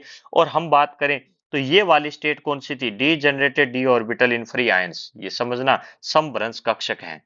ये वाले क्या है, समभ्रंश कक्षक हैं। कौन से सम कब हैं, जब वो फ्री आयन के रूप में था, जब मेटल अपनी अवस्था में खुद अपने घर में मस्त था, तब वो ये कहानी है। फिर आए कौन, फिर लिगेंड जुड़ने के लिए आए। जब लिगेंड जुड़ने के लिए आए ना, तो उनके बीच के जो एवरेज एनर्जी, ये वाली क्या है, एवरेज एनर्जी, तो डी की क्या थी, कुछ एवरेज एनर्जी थी। उस एवरेज एनर्जी के अंदर जब रिपल्शन हुआ किसके बीच में, लिगेंड्स के इलेक्ट्रॉन और इन इलेक्ट्रॉन डी के इलेक्ट्रॉन्स के बीच में, तो ये स्प्लिटिंग हो गई। तो यहाँ पर विपाटन हो गया। विपाटन होने से ऑक्टाहेड्रल में लिगेंड कहाँ आ रहे थे, एक्सिस पर आ रहे थे, एक्स वाई जेड पर आ रहे थे।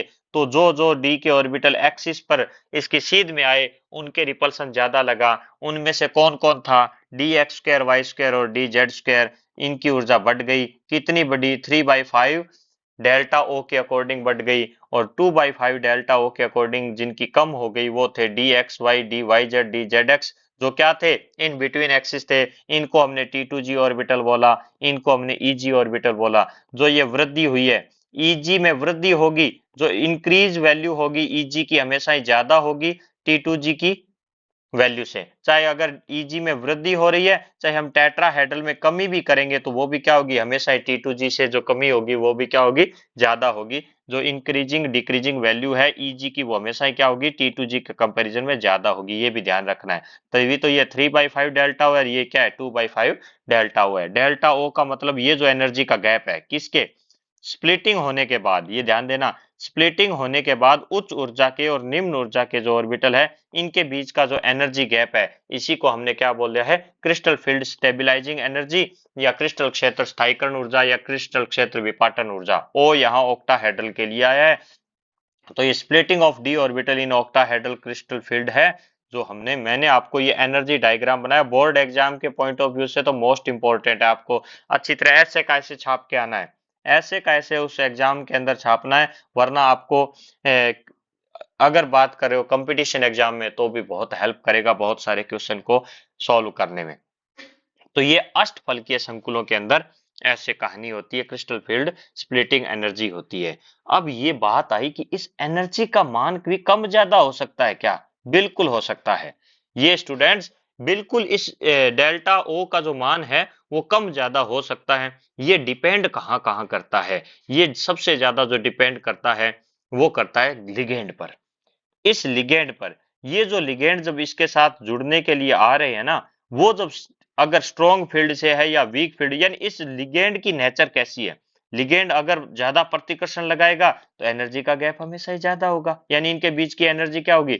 ज्यादा विपाटन होगा। और अगर ये बेचारा दुर्बल दुबला पतला है, यानी दुर्बल क्षेत्र से है, वीक है, तो ये क्या ही एनर्जी लगाएगा? इनके बीच की एनर्जी का गैप क्या हो जाएगा? कम हो जाएगा। यानी एक के लिए ये जो एनर्जी है वो कम भी हो सकती है और ज्यादा भी हो सकती है। और ये कम ज्यादा होने का मेन जो रीजन है वो लिगेंड की स्ट्रेंथ है, लिगेंड की नेचर है, लिगेंड किस प्रकार का है। अगर किसी बात करें धातु के लिए अष्टफलकीय संकुल में डेल्टा ओ का जो मान है वो मेनली किस पर डिपेंड करता है? लिगेंड की प्रकृति पर, लिगेंड पर निर्भर करता है,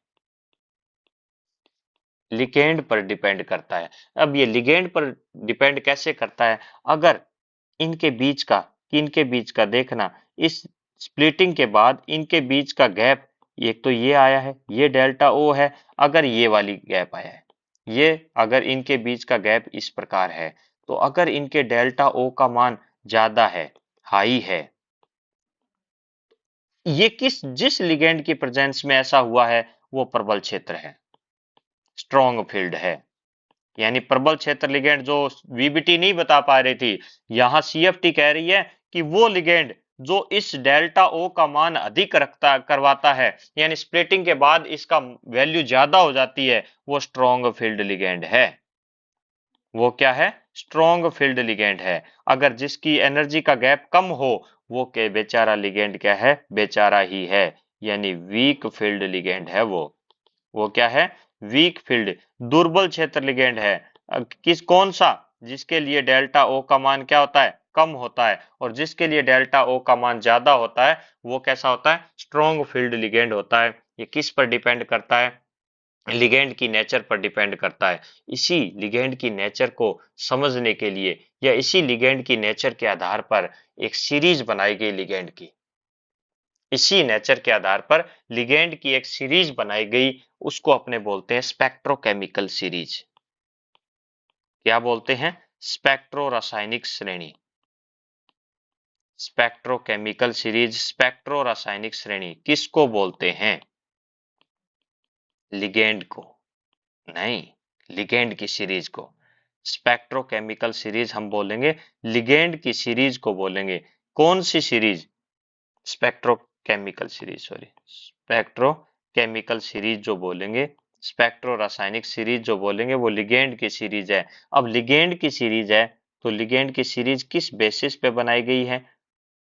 स्ट्रेंथ के आधार पर, यानी उनकी प्रबलता के आधार पर। लिगेंड को प्रबल है उसको बाद में रखा गया, और जो दुर्बल है, यानी दुर्बल लिगेंड, बेचारा वाला दुर्बल लिगेंड जो वीक है, उसके बाद क्या रखा गया? प्रबल लिगेंड, स्ट्रॉन्ग फील्ड लिगेंड जिसको अपने बोलते हैं, प्रबल क्षेत्र लिगेंड। ये वाला जो सीरीज, इसको ऐसे व्यवस्थित करने पर जो सीरीज बनी ना, वो क्या थी? वो क्या थी? वो थी स्पेक्ट्रोकेमिकल सीरीज। सीखना है क्या आपको? यानी आपको स्पेक्ट्रोकेमिकल सीखना जरूरी है क्या? हाँ सर, बिल्कुल जरूरी है। क्यों जरूरी है? क्योंकि ये डेल्टा ओ ही तो बताएगा। डेल्टा ओ के बारे में हमें कौन बताएगा? लिगेंड की स्ट्रेंथ ही तो बताएगी। अच्छा, याद भी करना है? बिल्कुल सर, याद करना है तो सुनिएगा, अगले 5 मिनट में ये आपके स्पेक्ट्रोकेमिकल सीरीज है वो अच्छी तरह याद हो जाएगी। इधर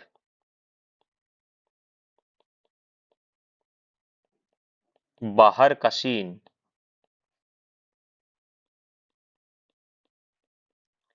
कल से फिर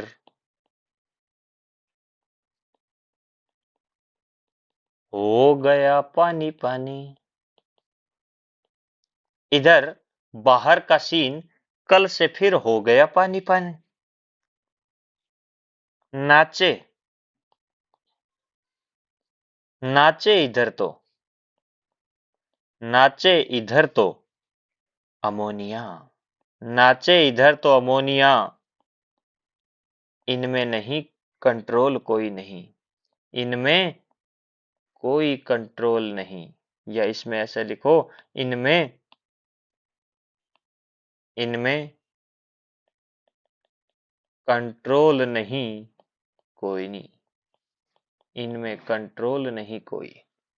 इधर बाहर का सीन कल से फिर हो गया पानी पानी, सुनना, इधर बाहर का सीन कल से फिर हो गया पानी पानी, नाचे इधर तो अमोनिया, इनमें कंट्रोल नहीं कोई, नाचे इधर अमोनिया, उस जो पानी का जो सीन हो गया है उसमें अमोनिया नाच रहा है कि उसके साथ कोई कंट्रोल नहीं है। सर क्या पढ़ा रहे हो आप, केमिस्ट्री पढ़ा रहे थे, बीच में ये कहा ले आए, सुनिएगा, इधर आई, इधर आई, बाहर बी आर, का scene, scene S C N, बाहर का सीन, कल, कल कल सी एल, कल से फिर क्या हो गया, एफ, कल से फिर हो हो गया पानी पानी, तो हो से हाइड्रोक्सो, ये याद रखो हाइड्रोक्सो, ओ से ऑक्सलेटो, ओ से हाइड्रोक्सो, हो से हाइड्रोक्सो, ओ से ऑक्सलेटो, हो गया पानी पानी, H2O,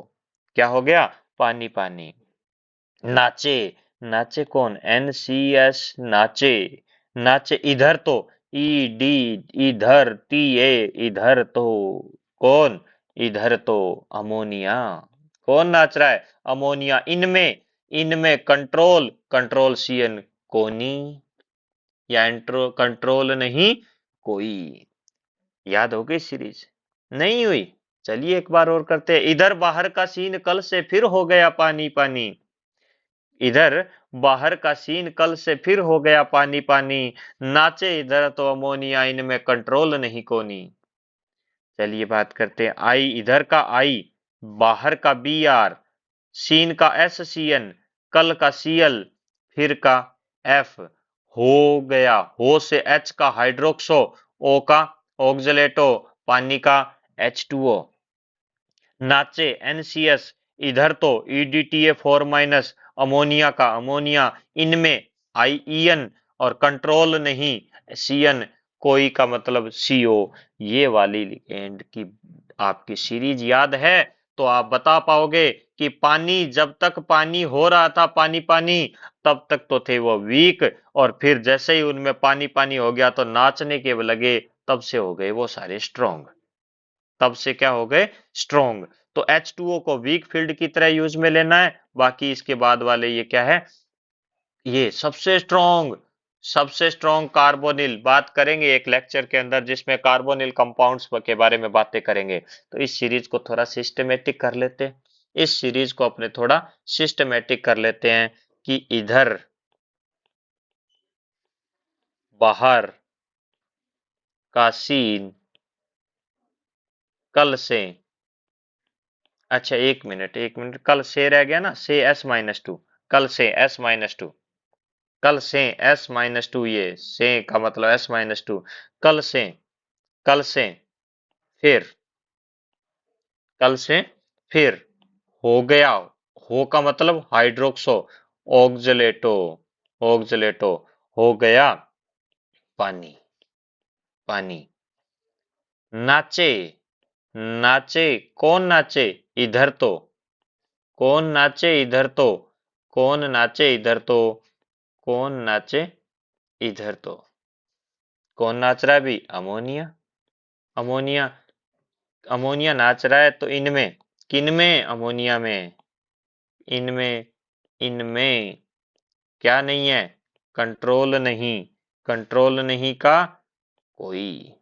ये सीरीज आपको याद रखनी है, ये क्या कहलाती है, स्पेक्ट्रोकेमिकल सीरीज, क्या कहलाती है, स्पेक्ट्रोकेमिकल सीरीज, क्या कहलाती है, स्पेक्ट्रोकेमिकल सीरीज, स्पेक्ट्रो रासायनिक श्रेणी।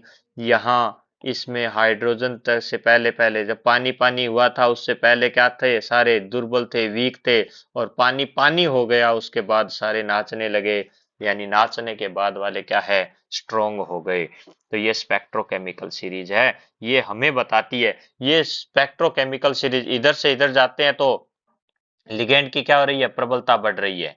क्या हो रही है, प्रबलता बढ़ रही है, स्ट्रेंथ बढ़ रही है। लिगेंड की क्या हो रही है, स्ट्रेंथ बढ़ रही है। और अगर बात करूं तो स्ट्रेंथ ज्यादा होगी तो डेल्टा ओ का मान भी, डेल्टा ओ की वैल्यू भी क्या हो रही है, बढ़ रही है। डेल्टा ओ का वैल्यू क्या हो रही है, बढ़ रही है। डेल्टा ओ का मान भी बढ़ रहा है, किधर से किधर, वीक फील्ड से स्ट्रॉन्ग फील्ड तक।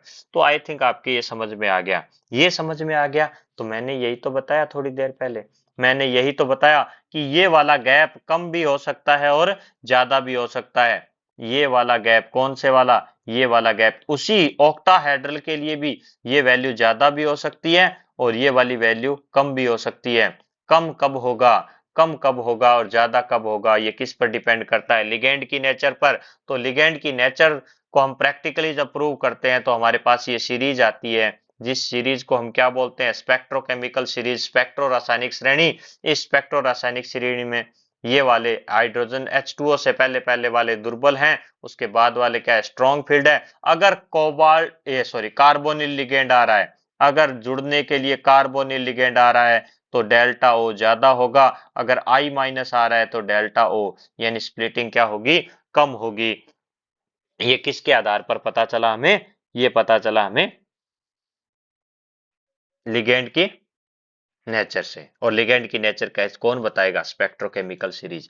यानी सुनना बेटा जी, आप ध्यान से देखना इस चीज को, ये डी वाली स्प्लिटिंग है, इस डी स्प्लिटिंग के अंदर ऑक्टाहेड्रल है तो ईजी हमेशा हाई एनर्जी में जाएगा और टी टू जी क्या जाएगा, लो एनर्जी में जाएगा। और इस दोनों के बीच के एनर्जी गैप को हम बोलेंगे CFSE, क्रिस्टल क्षेत्र विपाटन ऊर्जा। लेकिन अगर हम बात करें कि स्ट्रॉन्ग फील्ड लिगेंड, दुर्बल क्षेत्र लिगेंड था, तब तो ये कहानी थी। अगर आपके इसके आ गया, इसमें अटैक करने वाला आ गया स्ट्रॉन्ग फील्ड लिगेंड, तो ये बढ़ेगा तो ईजी की, बढ़ेगी तो ईजी की ही बढ़ेगी, और ये घटेगी तो किसकी घटेगी, T2G की घटेगी। लेकिन अब की बार ध्यान से देखोगे तो ये वाला गैप बढ़ गया। कौन सा गैप, इनके बीच की एनर्जी का, जिसको अपने बोला था डेल्टा ओ। तो डेल्टा ओ पैटर्न सेम रहेगा ऑक्टाहेड्रल के लिए, ऑक्टाहेड्रल के लिए पैटर्न यही रहेगा, लेकिन ये पैटर्न बदल, ये जो बीच का गैप है वो बदल जाएगा। कौन सा, ये क्रिस्टल क्षेत्र विपाटन ऊर्जा वाला। इस क्रिस्टल क्षेत्र विपाटन ऊर्जा का गैप बढ़ने के बाद ये इनकी इलेक्ट्रॉन भरने की नेचर बदल जाएगी। हम इसके अंदर जो डी के अंदर कॉम्प्लेक्स कंपाउंड है, जब ये कॉम्प्लेक्स कंपाउंड बन गया, लिगेंड जुड़ रहा है, जुड़ने के बाद स्प्लिटिंग हुई, स्प्लिटिंग के बाद अब कॉम्प्लेक्स कंपाउंड बन गया। अब इसके मेटल में जो डी इलेक्ट्रॉन है ना, उनकी भरने की टेंडेंसी या भरने की नेचर बदल जाएगी, और डी इलेक्ट्रॉन्स की संख्या या पेयरिंग अनपेयरिंग नंबर्स ऑफ इलेक्ट्रॉन बदल गए तो मैग्नेटिक प्रॉपर्टी भी चेंज हो जाएगी। तो अब हम बात करते हैं नेक्स्ट जो है डी की, इलेक्ट्रॉन इसका कॉन्फ़िगरेशन क्या होगा मेटल का। चलिए पहले मैं आपको थोड़ा सा समझाता हूं कि डी में हमारे पास जब ये इस तरह का ये गैप है, 3T2G क्या है, नीचे है, कम एनर्जी के, Eg क्या है, ज्यादा एनर्जी के हैं। अगर D1 का इलेक्ट्रॉन भर रहे हो, अगर उस सेंट्रल मेटल के अंदर ऑक्सीडेशन स्टेट यानी कॉम्प्लेक्स बनने के बाद D1 इलेक्ट्रॉन कॉन्फ़िगरेशन रहा है, तो एक इलेक्ट्रॉन रहा है, तो अगर आप उसको फिल करोगे तो हमेशा हुंड का नियम, पाउली का नियम यानी ऑफ बाउ प्रिंसिपल कहता है कम एनर्जी में पहले भरा जाएगा, तो T2G में। अगर आप D2 भर रहे हो, अगर आप इलेक्ट्रॉनिक कॉन्फ़िगरेशन में D2 का कॉन्फ़िगरेशन भर रहे हो तो D2 का यहां आ जाएगा। अगर ये कहे कि D3 का कॉन्फ़िगरेशन भरो, D3 अगर आपके पास इलेक्ट्रॉन है तो तीसरा यहां आ जाएगा। यहां तक चाहे कोई दिक्कत नहीं है, चाहे इनके बीच का एनर्जी गैप ज्यादा हो, चाहे इनके बीच का एनर्जी गैप कम हो। सर आप सीधा सा बोलो ना, चाहे स्ट्रॉन्ग फील्ड लिगेंड हो चाहे वीक फील्ड लिगेंड हो, D1 D2 और D3 का विन्यास तो क्या रहेगा, इक्वल रहेगा। यानी इसका D1 का क्या हो जाएगा, D1 का तो हो जाएगा T2G1, Eg0 रहेगा। D2 का क्या हो जाएगा, T2G2 और Eg क्या रहेगा, 0। और D3 का हो जाएगा T2G3 और Eg क्या रहेगा, 0। किस में, ऑक्टाहेड्रल में, किस की प्रेजेंस में, किसी की भी, यानी स्ट्रॉन्ग फील्ड हो चाहे वीक फील्ड हो, कहानी चेंज कहाँ होगी? देखना, कहानी होगी चेंज कहाँ पर? इसकी जो कहानी है वो चेंज कब होगी, इसकी कहानी को चेंज कब होगा वो देखते हैं अपने। अगर आपके पास D4 कॉन्फ़िगरेशन है, D4 कॉन्फ़िगरेशन है, तो देखना ये वाली स्प्लिटिंग है। एक तो आपके पास यहाँ T2G है, इधर EG है, ये T2G है और इधर EG है। इसी को मैं अगर इसी रूप में बना लूं, T2G है और यहाँ EG है। ये आप थोड़ा सा इसको देखना, ये मैंने दो क्यों बनाए हैं उसको समझने की कोशिश करना। इन इसको समझने की कोशिश मैं यहाँ करता हूँ। ये वाला डेल्टा O हो गया, इनके बीच का डेल्टा O ये हो गया। हाँ सर, आप ये कहना चाहते हो कि स्ट्रॉन्ग फील्ड लिगेंड है, स्ट्रॉन्ग फील्ड लिगेंड है और वीक फील्ड लिगेंड है, वीक फील्ड लिगेंड है, तो ये वाली कहानी होगी स्ट्रॉन्ग फील्ड लिगेंड है। चौथा इलेक्ट्रॉन, पहले से क्या हो चुके हैं, तीन तीन इलेक्ट्रॉन T2G में अनपेयरिंग हो चुकी है। अब चौथा इलेक्ट्रॉन जो जाएगा, सुनना ध्यान से, फोर्थ इलेक्ट्रॉन जाएगा। जब फोर्थ इलेक्ट्रॉन की बारी आएगी तो इसमें जैसे ये भरने आएगा, जब ऑर्बिटल में इलेक्ट्रॉन भरता है ना, एक इलेक्ट्रॉन पहले से भरा जा चुका है, दूसरा इलेक्ट्रॉन भरने के लिए आया है, तो ये धक्का देता है। क्यों देता है? इलेक्ट्रॉन के बीच में रिपल्शन होगा, लेकिन ये जबरदस्ती फिर भी कहेगा मैं तो यही फिल होऊंगा, तो कहेगा मेरे से लड़ाई कर पहले। लड़ाई करे का मतलब इनके बीच का जो क्या लगेगा, रिपल्शन लगेगा, प्रतिकर्षण लगेगा, और इस रिपल्शन के दौरान बहुत सारी एनर्जी का लॉस हो जाएगा। इस रिपल्शन में क्या हो जाएगा, एनर्जी का क्या हो जाएगा, लॉस हो जाएगा। इस एनर्जी के लॉस होने के बाद भी मैंने कहा ना ये बेशरम है, बेशरम है तो आकर के फिल तो होगा, पेयरिंग तो होगी, लेकिन पेयरिंग होने के लिए जो एनर्जी चाहिए, यानी रिपल्शन के कारण एनर्जी चाहिए, उसको हम बोलते हैं, यानी इस पेयरिंग होने के दौरान जो एनर्जी का रिलीज होती है, एनर्जी यानी जो आवश्यक उष्मा है या ऊर्जा है, उसको अपने बोलते हैं पेयरिंग ऊर्जा, यानी युग्मन ऊर्जा। किसकी? इलेक्ट्रॉन की। कब? जब एक ऑर्बिटल में इलेक्ट्रॉन की क्या हो रही है, पेयरिंग हो रही है, युग्मन हो रहा है। अब देखना, यहां वाले के लिए वीक फील्ड में ये गैप क्या है, थोड़ा सा गैप है, कम है गैप, तो फोर्थ वाला इलेक्ट्रॉन कूद करके यहां जाएगा। क्यों जाएगा? ये कहता है कि मैं यहां तेरे साथ प्रतिकर्षण करूं, तेरे साथ रिपल्शन करूं, और मेरी एनर्जी लॉस हो, इससे अच्छा है मेरे पास एक ऑर्बिटल पड़ा है पास में ही, थोड़ी सी एनर्जी के दूरी पर, वो कौन सा है, EG वाला, वहां फिल हो जाऊंगा, यानी फोर्थ इलेक्ट्रॉन यहाँ आएगा। लेकिन अभी ये वाला इलेक्ट्रॉन यहां जब फिल करने आया, तो यहां तक ये एनर्जी का गैप ज्यादा है, एनर्जी गैप होने के कारण कहता है मैं तो यहीं पर पेयरिंग कर लूंगा। तो देखना, D4 कॉन्फ़िगरेशन दो टाइप का हो गया। अगर अपने बात करें D4 कॉन्फ़िगरेशन, एक तो वो हो गया जिसमें T2G4 और EG0 रहा, एक वो हो गया जिसमें T2G3 रहा और EG1 हो गया। ये EG1 वाला EG1 है, जब ये इसके साथ T2G3 और EG1 है और T2G4 और EG0 है, इसके अंदर ध्यान देखना कि EG1 किसकी उपस्थिति में आया, वीक फील्ड लिगेंड की प्रेजेंस में आया, और ये क्या आया, स्ट्रॉन्ग फील्ड लिगेंड की प्रेजेंस में आया। तो यही तो ये सारी कहानी बदलती है कि लिगेंड की कितनी इसमें अहमियत है, यानी कितना ज्यादा रिस्पॉन्सिबल है लिगेंड क्रिस्टल फील्ड थ्योरी के अंदर इनके गुणों को समझाने के बारे में। तो ये आपको समझ में आ गया होगा। तो अब मैं आपको सीधा सा ये आपको यहां देखते हैं। अगर D1 कॉन्फ़िगरेशन है तो T2G1 होगा। लो स्पिन कॉम्प्लेक्स, लो स्पिन स्टेट, स्ट्रॉन्ग फील्ड की प्रेजेंस की बात कर रहा हूं। D2 है तो यहाँ दो इलेक्ट्रॉन भरे जाएंगे तो T2G2 हो जाएगा। D3 है तो T2G में 3 हो गया, EG0 रह गया। D4 है तो बात हुई थी अभी कि जब स्ट्रॉन्ग फील्ड है तो एनर्जी का गैप ज्यादा है, और एनर्जी का गैप ज्यादा है तो D4 आ जाएगा, वो T2G में जाएगा, T2G4 और EG0। 5 वाला भी यही होगा पेयरिंग, तो T2G5 हो जाएगा और EG0। D6 की जब बात आएगी तो T2G में क्या आ जाएगा, 6 इलेक्ट्रॉन आ जाएंगे और EG0 रह जाएगा। D7 की बात आएगी, अब तो T2G कंप्लीट हो चुका है, तो 7 वाला तो ऑब्वियसली क्या जाएगा, EG में जाएगा। 8 वाला फिर वापस EG में जाएगा, पहले अनपेयरिंग होगी, फिर 9 वाला वापस EG में जाएगा, पेयरिंग हो जाएगी, और D10 भी क्या हो जाएगा, EG में जाएगा। तो ये D1 का T2G1 और EG, D2 का T2G2 और Eg 0 और D3 का T2G3 और Eg 0, D4 का T2G4 और Eg 0। इस प्रकार ये इलेक्ट्रॉनिक कॉन्फ़िगरेशन होगा।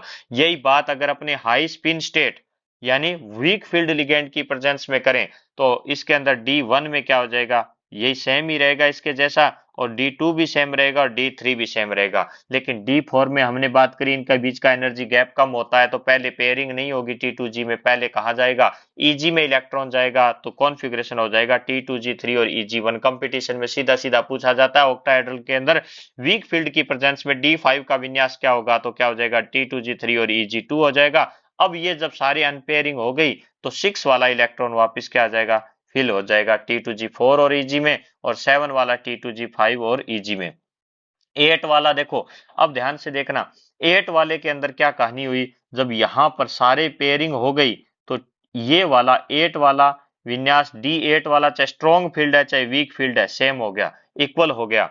और 9 वाला भी फिर क्या हो जाएगा, इक्वल हो जाएगा, 10 वाला भी इक्वल हो जाएगा। इसका मतलब क्या हुआ, जब आप ऑक्टाहेड्रल कॉम्प्लेक्स के अंदर इलेक्ट्रॉन को फिल कर रहे हो, इलेक्ट्रॉन को फिल करने के लिए फिल करते समय क्या होता है, दो चीजें आपके सामने आती हैं। एक तो क्या आता है स्ट्रॉन्ग फील्ड की प्रेजेंस में, और एक आता है वीक फील्ड की लिगेंड की प्रेजेंस में, दुर्बल क्षेत्र के अंदर। तो D1 की बात करो, D2 की बात करो, D3 की बात करो, D8 की बात करो, D9 की बात करो, D10 विन्यास की बात करो, तो सारे दोनों में से चाहे स्ट्रॉन्ग फील्ड हो चाहे वीक फील्ड हो, कोई सा भी हो, क्या होगा, बराबर होगा। लेकिन D4 का विन्यास और D4, D5 और D6 और D7 का विन्यास क्या हो जाएगा, दोनों में डिफरेंट हो जाएगा, जो अपने पूरा डिस्कस कर लिया। भी किस प्रकार होगा और क्यों होगा, क्यों होगा, तो ये हमने बात कर ली कि एक तो होती है पेयरिंग एनर्जी और एक होती है क्रिस्टल फील्ड स्प्लिटिंग एनर्जी।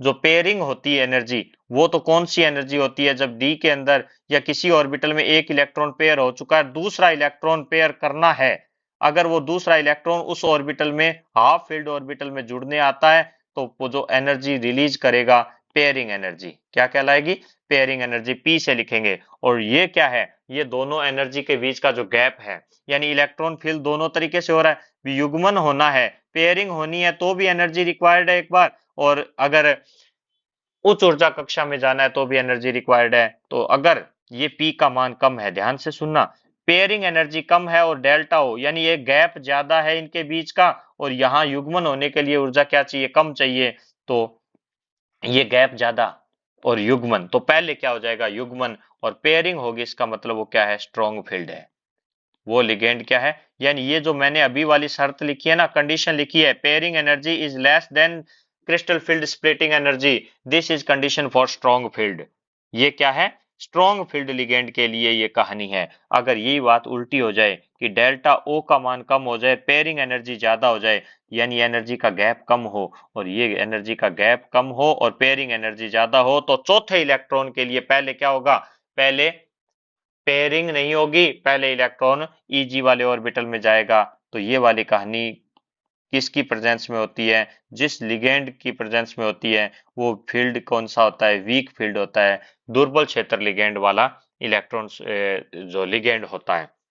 अब सुनना, इसका मतलब ये हुआ ना कि लिगेंड की प्रबलता और दुर्बलता किस पर डिपेंड कर रही है, डेल्टा ओ और पी पर। यानी पेयरिंग एनर्जी ज्यादा है या फिर डेल्टा ओ से, या डेल्टा ओ की एनर्जी ज्यादा है, ये वाली ज्यादा है, तब तो स्ट्रॉन्ग फील्ड है। हमने पीछे डिस्कस किया था कि अगर स्ट्रॉन्ग फील्ड लिगेंड होगा तो वो दोनों के बीच की स्प्लिटिंग क्या करवाएगा, ज्यादा करवाएगा, तो ये डेल्टा ओ का मान क्या हो जाएगा, पी से ज्यादा हो जाएगा। वरना ये क्या है, वीक यानी दुर्बल क्षेत्र लिगेंड की प्रेजेंस में ऐसा होगा। तो ये अपने बात कर ली पूरी कि अगर ये जैसे तीन T2G है, अब इस T2G के और Eg का बीच का गैप ज्यादा है, तब तो वो क्या है, स्ट्रॉन्ग फील्ड लिगेंड है। और अगर इनके दोनों के बीच की एनर्जी का, इन दोनों के बीच की एनर्जी का गैप कम है, तो वो क्या है, वीक फील्ड है, दुर्बल क्षेत्र लिगेंड है। तो ये आपको अच्छी तरह समझ में आ गया होगा। हमने इसके बाद इलेक्ट्रॉनिक कॉन्फ़िगरेशन देख लिया कि D1, D2, D3 के अंदर क्या होता है, और D4, D5, D6, D7 यही तो चेंज आना है, और इसके अलावा 8, 9 और 10 के अंदर तो वापस वही कॉन्फ़िगरेशन हो जाएगा। तो सर आप ये क्यों सिखा रहे हो हमें, ये आप क्यों सिखा रहे हो? मेनली इसका पर्पज आपको समझ में आएगा अगले लेक्चर के अंदर, जब मैं आपको मैग्नेटिक प्रॉपर्टी और कलर करवाऊंगा। कलर के बारे में और मैग्नेटिक प्रॉपर्टी के बारे में बात करेंगे। जैसे देखो, D1 था, D2 था, D3 था।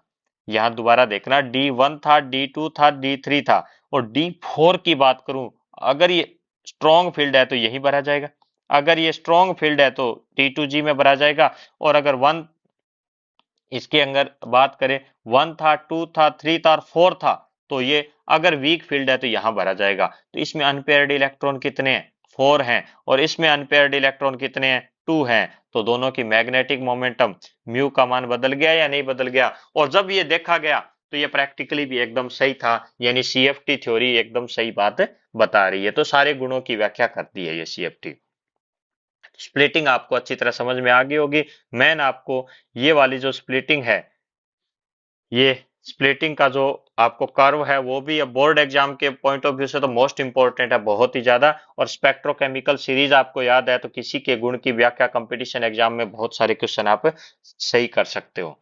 ये तो बात हुई ऑक्टाहेड्रल की। ये जो सारी कहानी हमने देखी वो तो थी ऑक्टाहेड्रल की। अब हम जो बात करेंगे इसके अलावा, जो बात करेंगे वो करेंगे टेट्राहेड्रल की।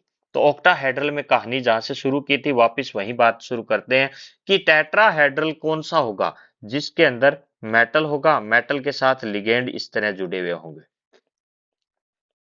मेटल होगा, मेटल के साथ लिगेंड इस तरह जुड़े हुए होंगे। अगर ये बात करें एक्स और वाई एक्सिस की बात करें, और यहां पर अगर अपने जेड एक्सिस की बात करें, तो इसको इसके ऊपर एक्स और वाई और जेड एक्सिस की बात करूं, तो ये टेट्राहेड्रल शेप में इनके बीच का, इसके इनके बीच का एंगल जो होता है वो 109 डिग्री 28 मिनट या 109.5 डिग्री मान 109.5 डिग्री, एक 109.5 डिग्री होता है। इसका मतलब ये किसी भी एक्सिस पे नहीं आएंगे, क्योंकि एक्सिस पे कोई भी आएगा इसका मतलब कम से कम कितना होना चाहिए? 90 डिग्री का एंगल होना चाहिए। तो अब ये एक्सिस के ऊपर नहीं आएंगे। ये कौन? लिगेंड। क्योंकि टेट्राहेड्रल शेप में जुड़ा कौन है? लिगेंड जुड़ा है। और ये लिगेंड जुड़ने आ रहे हैं तो वो क्या आ रहे हैं? इन बिटवीन एक्सिस आ रहे हैं। अब की बार अक्ष के बीच में आ रहे हैं।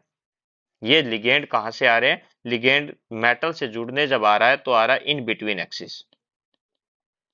ऑक्टाहेड्रल में अपोजिट था, इन बिटवीन एक्सिस, अक्ष के मध्य। ऑक्टाहेड्रल में क्या था कि ऑक्टाहेड्रल में तो एक्सिस पे आ रहे थे, अलोंग द एक्सिस आ रहे थे, लेकिन यहां जो आ रहे हैं वो क्या आ रहे हैं? इन बिटवीन एक्सिस आ रहे हैं। और जब इन बिटवीन एक्सिस आएंगे ना, तो ध्यान से सुनना, इन बिटवीन एक्सिस आएंगे तो क्या होगी कहानी? हमने डी की बात करी थी, कुछ याद आ रहा है? इसी लेक्चर में की थी। थ्री ऑर्बिटल्स तो क्या होते हैं? इन बिटवीन एक्सिस होते हैं। क्या होते हैं? इन बिटवीन एक्सिस होते हैं थ्री ऑर्बिटल्स। तो डी के थ्री ऑर्बिटल्स तो क्या होते हैं? इन बिटवीन एक्सिस होते हैं। और टू वाले क्या होते हैं? अलोंग द एक्सिस होते हैं। टू वाले क्या होते हैं? अलोंग द एक्सिस होते हैं। अब ये तीन कौन कौन से थे? D x y, d y z और डी जेड एक्स। जब ये इन बिटवीन एक्सिस आ रहा है लिगेंड जुड़ने के लिए, लिगेंड जुड़ने के लिए इन बिटवीन एक्सिस आ रहा है, तो तीनों ऑर्बिटल उनको कहीं ना कहीं सीध में मिलेंगे। उनको कहीं ना कहीं सीध में मिलेंगे। और सीध में मिलेंगे तो किक बड़ी जोर की लगेगी। और जब जोर की लगेगी तो तीनों ऑर्बिटल हाई एनर्जी में चले जाएंगे, उच्च ऊर्जा वाले में शिफ्ट हो जाएंगे। लेकिन जब ये एक्स इन बिटवीन एक्सिस आ रहा है, अक्ष के बीच में लिगेंड जुड़ने की ये आ रहा है, तो ये दूर खड़ा हंस रहा है। ये दोनों ही हंस रहे हैं, कह रहे हैं कहाँ आए हो? इन बिटवीन एक्सिस आ रहे हो, हमसे कोई लेना देना नहीं है तुम्हारा। हमसे कोई लेना देना क्यों नहीं है? क्योंकि हम तो कहाँ है? एक्सिस के ऊपर हैं। तो ये कहेंगे हमारे ऊपर रिपल्शन कम लगा, हम क्या हो गए? लो एनर्जी के हो गए। हम कहाँ चले जाएंगे? कम ऊर्जा वाले में चले जाएंगे। और जब लो एनर्जी में जाते हैं, कम ऊर्जा में शिफ्ट होते हैं, इसका मतलब, जब ये कम ऊर्जा में शिफ्ट होते हैं, इसका मतलब ये ईजी ऑर्बिटल, या सॉरी यहाँ ईजी नहीं बोलेंगे, टेट्राहेड्रल है ना, इसके लिए ये भी ध्यान रखना है, ये जनरल नॉलेज की बात है। यहाँ इसको ई ऑर्बिटल बोलेंगे और इनको T2 बोलेंगे। जी गायब हो गया, ओहो सम्मान गायब हो गया। T2G नहीं है, T2 है। ईजी नहीं है, कौन है? ई है। T2G और Eg क्या बन गए? T2 और E बन गए। कब? जब ये टेट्राहेड्रल शेप में है। टेट्राहेड्रल कॉम्प्लेक्स में आकर के जुड़ रहे हैं। तो ये वाली कहानी आपको समझ में आई या नहीं आई कि टेट्राहेड्रल शेप में, इसको समझना बहुत जरूरी है। टेट्राहेड्रल शेप की जब बात आई तो टेट्राहेड्रल शेप के अंदर, सुनना, टेट्राहेड्रल शेप के अंदर क्या कहानी थी? टेट्राहेड्रल शेप में मेटल के साथ लिगेंड जुड़े हुए हैं इन बिटवीन एक्सिस, और लिगेंड बेचारे इन बिटवीन एक्सिस आकर के जुड़ेंगे, इन बिटवीन एक्सिस आकर के जुड़ेंगे तो डी के वो ऑर्बिटल जो एक्सिस पर हैं, डी के वो ऑर्बिटल जो एक्सिस के ऊपर उपस्थित हैं, वो हंस रहे हैं। क्यों हंस रहे हैं? वो कह रहे हैं कि ये हमारे धक्का देने के लिए आया था, लेकिन हम इसको सीध में मिले ही नहीं। कौन कौन से थे? D x square y square d z square. क्या हुआ? रिपल्सन कम लगा। कहाँ गए? कम ऊर्जा में। लेकिन अगर अब यहाँ एनर्जी डिक्रीज हो रही है, तो मैंने कहा था डिक्रीज होगी ना ई की, तो अब पहली बात तो जी हट गया, ई जी से क्या बन गए? ये ई बन गए। और दूसरा बात, अगर एनर्जी कम होगी तो कम तो उसी के अकॉर्डिंग होगी, 3/5 के अकॉर्डिंग होगी। अब यहाँ डेल्टा ओ नहीं बोलेंगे, इनको क्या बोलेंगे? Delta T. अभी बात करेंगे जस्ट।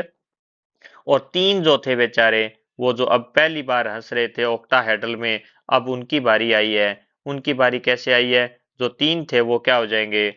जो इन बिटवीन एक्सिस वाले हैं, उन पर लात ज्यादा लगेगी, धक्का ज्यादा लगेगा, हाई एनर्जी में चले जाएंगे। इनका भी जी गायब हो गया, यानी T2 हो गए T2G से। तो ये आपको समझ में आया कि किस प्रकार टेट्राहेड्रल में स्प्लिटिंग होगी। इसका अगर अपने एनर्जी का कर्व बनाने की बात करें तो सुनना, एनर्जी है, देखो ये डी जनरेटेड डी ऑर्बिटल बेचारे जब फ्री आयन के अंदर थे, इनकी कुछ एवरेज एनर्जी थी डी ऑर्बिटल की। जब लिगेंड आए जुड़ने के लिए, सारी कहानी किसने पैदा करी है? ये लिगेंड ने। जब इसके साथ लिगेंड जुड़ने के लिए आए, तो लिगेंड जुड़ने के टाइम में क्या हुआ? स्प्लिटिंग हुई। एंड जो जो इसकी सीध में आए, लिगेंड जुड़ने कहाँ से आए? जुड़ने कैसे आए? इसके अंदर जुड़ने आए इन बिटवीन एक्सिस, और इन बिटवीन एक्सिस में जो इसके सीध में आए, कौन आए? D x y d y z और डी जेड एक्स उच्च ऊर्जा वाले हो गए। लेकिन अब यहाँ ये ध्यान देना, ये कौन हो गए? डेल्टा टी है। ये यहाँ पर क्या है? डेल्टा टी है। तो ये हो गए उच्च ऊर्जा वाले, और कम ऊर्जा वाले कौन हो गए? ईजी, जिसको अपने अब ईजी न बोल करके क्या बोलेंगे? ई बोलेंगे। क्या बोलेंगे? ई। डेल्टा टी क्यों लगा? अच्छा, इनकी एनर्जी को, ये भी तो क्रिस्टल फील्ड स्प्लिटिंग एनर्जी है, ये भी तो क्रिस्टल फील्ड स्प्लिटिंग एनर्जी है। यानी जब चतुष्फलकीय संकुलों के अंदर लिगेंड की उपस्थिति में समभ्रंश डी कक्षक है, वो विपाटित होकर के उच्च ऊर्जा और निम्न ऊर्जा के बन जाते हैं। तो उच्च ऊर्जा और निम्न ऊर्जा के डी ऑर्बिटल का बीच का जो एनर्जी का गैप है, the energy gap between high and low energy d orbital after the splitting in crystal field splitting, this energy gap is known as CFSE, crystal field splitting energy या crystal field stabilizing energy। और ये जो gap आया है, ये जो gap आया है, वो वाला क्या कहलाएगा? डेल्टा CFSE है। और डेल्टा टी लगाएंगे। टी क्यों लगाएंगे? टी क्यों लगाएंगे? क्योंकि ये टेट्राहेड्रल है, क्योंकि ये क्या है? टेट्राहेड्रल है। ये आपको ध्यान में रखना है। अब एक मजेदार बात सुनो, इनके अंदर जो स्टेबलाइजिंग एनर्जी है दीन ऑर्बिटल की, वो जो कम हुई है, अब की बार जो ज्यादा हुई है T2G की, वो 2.5 के अकॉर्डिंग ही ज्यादा होगी। यही ऑक्टाहेड्रल में था, जब T2G की एनर्जी कम हुई थी तो भी 2/5 के अकॉर्डिंग कम हुई थी, और यहां भी ज्यादा हुई है तो भी 2/5 के अकॉर्डिंग होगी, और 3/5 के अकॉर्डिंग क्या हो जाएगी? कम हो जाएगी। किसकी? ईजी की, जो पहले ज्यादा हुई थी किसमें? ऑक्टाहेड्रल के अंदर। अब आप अगर डेल्टा टी की बात करो, तो डेल्टा टी 2/5 डेल्टा टी किसकी है? और 3/5 डेल्टा टी किसकी है? तो जो कम हो या ज्यादा, यानी 3/5 वाली वैल्यू डिक्रीजिंग वैल्यू है चाहे इंक्रीजिंग वैल्यू है, यहाँ ये डिक्रीजिंग वैल्यू है, ई वाली है, ये ई के साथ रहेगा 3/5, और T2 के साथ क्या रहेगा? 2/5। ज्यादा हो रही है तो वो T2 के T2 की हो रही है, वो 2/5 हो रही है, और ई की कम हो रही है, वो 3/5 के अकॉर्डिंग हो रही है। यहाँ डेल्टा टी का मतलब आपको मैंने बता दिया क्या होता है। टेट्राहेड्रल के लिए क्रिस्टल फील्ड स्प्लिटिंग एनर्जी होती है। अगर हम बात करें, सेम ही तो आपके पास मेटल है और सेम ही लिगेंड है, सेम मेटल है, यानी कि धातु एक जैसी है, लिगेंड भी क्या है? एक जैसे हैं। धातु भी एक जैसी है और लिगेंड भी एक जैसे हैं, लेकिन कॉम्प्लेक्स दो बन रहे हैं। एक का तो बन रहा है ऑक्टाहेड्रल, एक का तो क्या बन रहा है ऑक्टाहेड्रल, एक का बन रहा है टेट्राहेड्रल। एक का ऑक्टाहेड्रल और एक का टेट्राहेड्रल। एक का तो बन रहा है अष्टफलकीय, एक का तो बन रहा है अष्टफलकीय और एक का बन रहा है चतुष्फलकीय। चतुष्फलकीय, तो इनके बीच का एक रिलेशन है, इसकी हमेशा ही एनर्जी कम होती है कंपेरेटिव टू ऑक्टाहेड्रल। इसके बीच का जो ये गैप आएगा ना, वो ऑक्टाहेड्रल की तुलना में, चाहे वो वीक फील्ड हो चाहे स्ट्रॉन्ग फील्ड हो, ऑक्टाहेड्रल के कंपैरिजन में हमेशा ही कम आएगा। इस रिलेशन से आपको पता चल जाएगा कि डेल्टा टी होता है ना, वो 4/9 डेल्टा ओ होता है। इसका मतलब समझना, अगर इस डेल्टा ओ की वैल्यू 9 dq है, तो इस डेल्टा टी की वैल्यू क्या होगी, 4 dq होगी। यानी आधे से भी क्या हो जाएगा, हाफ से भी वैल्यू क्या होती है इसकी, कम होती है। किसकी, क्रिस्टल फील्ड स्प्लिटिंग एनर्जी की। किसके लिए, टेट्राहेड्रल के लिए।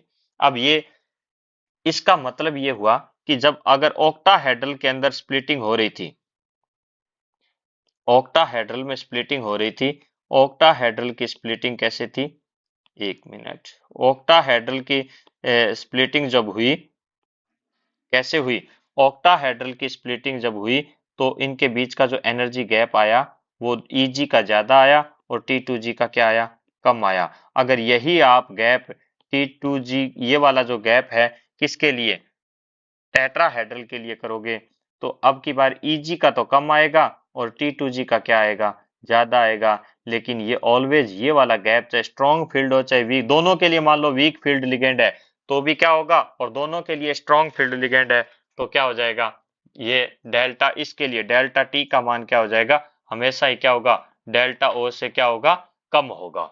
ये आपको ध्यान में रखना है। अब इस आधार पर अगर एक चीज जो नई आएगी इसके अंदर, डी का कॉन्फ़िगरेशन, डी का विन्यास, डी कॉन्फ़िगरेशन की जब बात आएगी, तो यहाँ लो स्पिन कॉम्प्लेक्स हो चाहे हाई स्पिन कॉम्प्लेक्स हो, यानी चाहे स्ट्रॉन्ग फील्ड हो चाहे वीक फील्ड हो, क्योंकि हमने देखा कि इनके बीच का जो एनर्जी का गैप है, इनके बीच का जो एनर्जी का गैप है, इनके बीच का जो एनर्जी का गैप है, यानी ये जो एनर्जी का गैप है वो कम रहेगा हमेशा ही। तो इलेक्ट्रॉनिक कॉन्फ़िगरेशन देखना, जब D1 की बात आएगी, जब ये D1 की बात आएगी, D1 में इलेक्ट्रॉन भरेंगे तो यहाँ फिल होगा, यानी E में 1 आ जाएगा और T2 में क्या रहेगा, 0 रहेगा। D2 की जब बात आएगी तो यहाँ भरा जाएगा, तो ये क्या हो जाएगा, E का 2 हो जाएगा, T2 में अभी भी 0 है। अब D3 की बात आएगी, तो D3 की बात आई है इसमें, तो लेकिन ऑक्टाहेड्रल में जब D4 की बात आई थी तो डिपेंड कर रहा था कि डेल्टा O की वैल्यू क्या है, कम है या ज्यादा है। लेकिन अब की बार डेल्टा T की वैल्यू मैंने कहा ना कम है, कम है, तो चाहे D3 में स्ट्रॉन्ग फील्ड लिगेंड हो चाहे वीक फील्ड हो, पहले क्या जाएगा, इलेक्ट्रॉन कहाँ बजाएगा, D2 में जाएगा एक तो, और ये पाला कहाँ चला जाएगा, क्योंकि एनर्जी गैप कम है तो पहले अनपेयरिंग होगी। D4 में क्या हो जाएगा, अब सारे पहले क्या हो जाएंगे, सारे सभी में पहले क्या हो जाएगी, 3 वाला यहाँ आ गया, 4 वाला यहाँ आ गया, 5 वाला यहाँ आ गया। इसके बाद वाला क्या हो जाएगा, 6 वाला यहाँ, 7 वाला यहाँ, 8, 9 और 10। इस आधार पर क्या होगा, इनकी डी का इलेक्ट्रॉनिक कॉन्फ़िगरेशन फिल होगा, डी का इलेक्ट्रॉनिक विन्यास इसमें भरा जाएगा। तो इसमें हमेशा ही लो स्पिन कॉम्प्लेक्स का निर्माण होगा। निम्न चक्रण संकुल हमेशा ही क्या हो जाएगा, लो स्पिन कॉम्प्लेक्स की बात करें तो निम्न चक्रण संकुल का निर्माण होगा।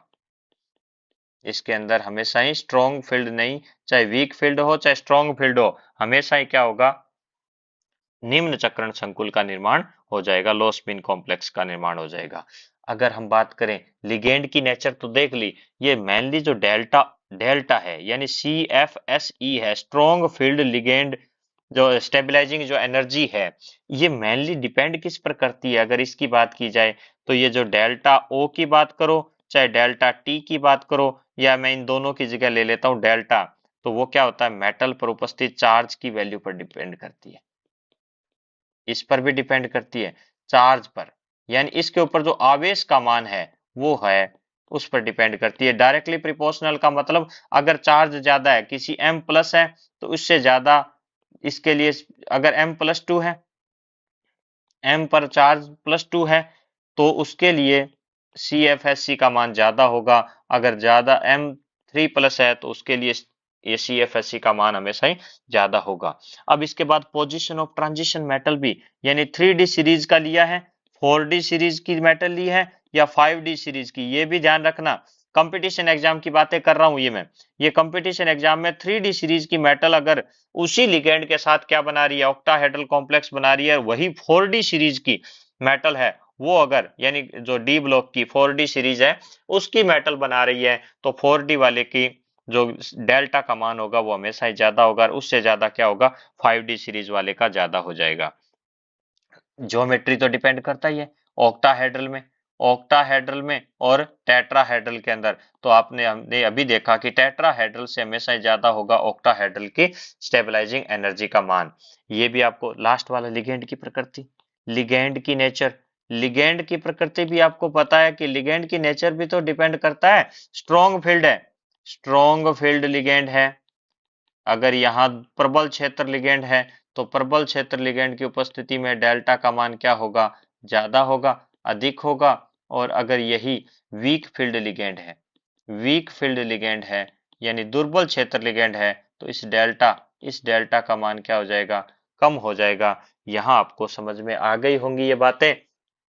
क्या बातें करी हमने कि किस प्रकार लिगेंड फील्ड थ्योरी है वो ये बताती है कि ऑक्टाहेड्रल और टेट्रा, यानी मेन कहानी जो शुरू हुई ऑक्टाहेड्रल और टेट्राहेड्रल की बात जो कर रही है ना, ये थ्योरी कौन सी थ्योरी, क्रिस्टल फील्ड।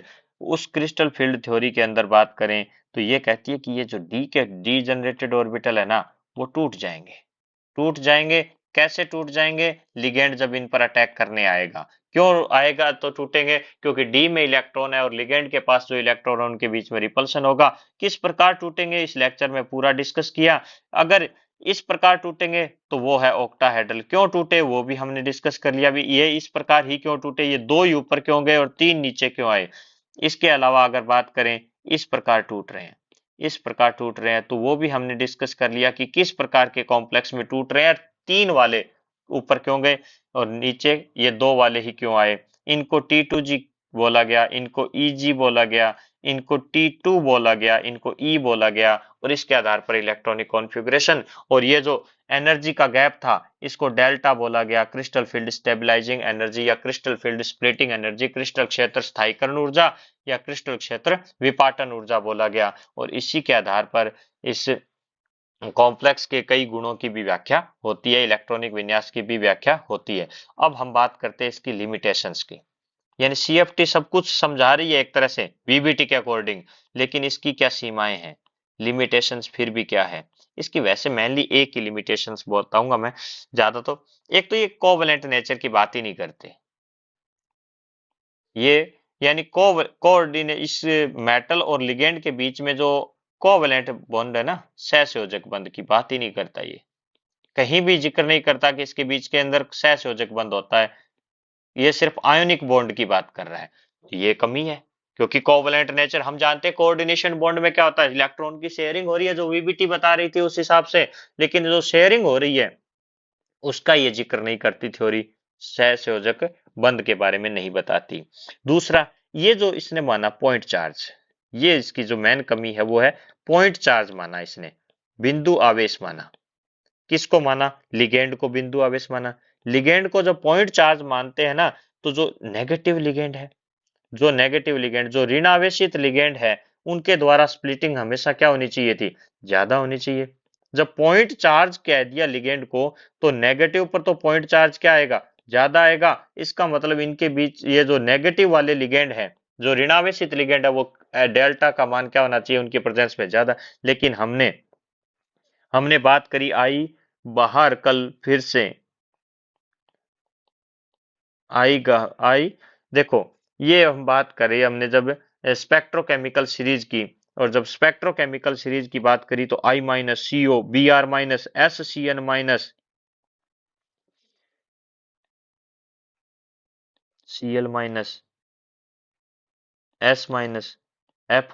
ये देखो नेगेटिव वाले, और लास्ट में देखना जो CO है, CN है, NH3 है, तो ये सारे जो न्यूट्रल है वो स्ट्रॉन्ग फील्ड है, उनकी प्रेजेंस में डेल्टा का मान ज्यादा होता है। लेकिन नेगेटिव के प्रेजेंस में क्या हो रहा है, इन कंपेरेटिव टू न्यूट्रल क्या हो रहा है, डेल्टा का मान कम है।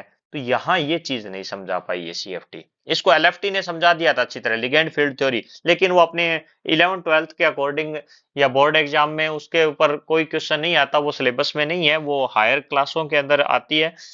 वो भी अपने एक नए लेक्चर के अंदर डिस्कस करेंगे एलएफटी। लेकिन 12th लेवल के अकॉर्डिंग सीएफटी और वीबीटी ही एनसीईआरटी फॉलो कर रही है। तो ये आपके सीएफटी की कुछ लिमिटेशंस थी जिसके बारे में हमने डिस्कस कर लिया। अब ये सीएफटी किस प्रकार, तो ये जो सीएफटी है वो किस प्रकार तो इसके अंदर मैग्नेटिक प्रॉपर्टी के बारे में बताती है, सीएफटी के अकॉर्डिंग मैग्नेटिक प्रॉपर्टी। और सबसे इंपॉर्टेंट जो वीबीटी ने छोड़ दिया था कलर के बारे में, वो अपने अगले एक लेक्चर के अंदर दोनों डिस्कस करेंगे। तो यहाँ आपको सीएफटी क्रिस्टल फील्ड थ्योरी समझ में आ गई होगी। हम बात कर लेते हैं इसके रिवीजन की, तो क्या है देखिएगा।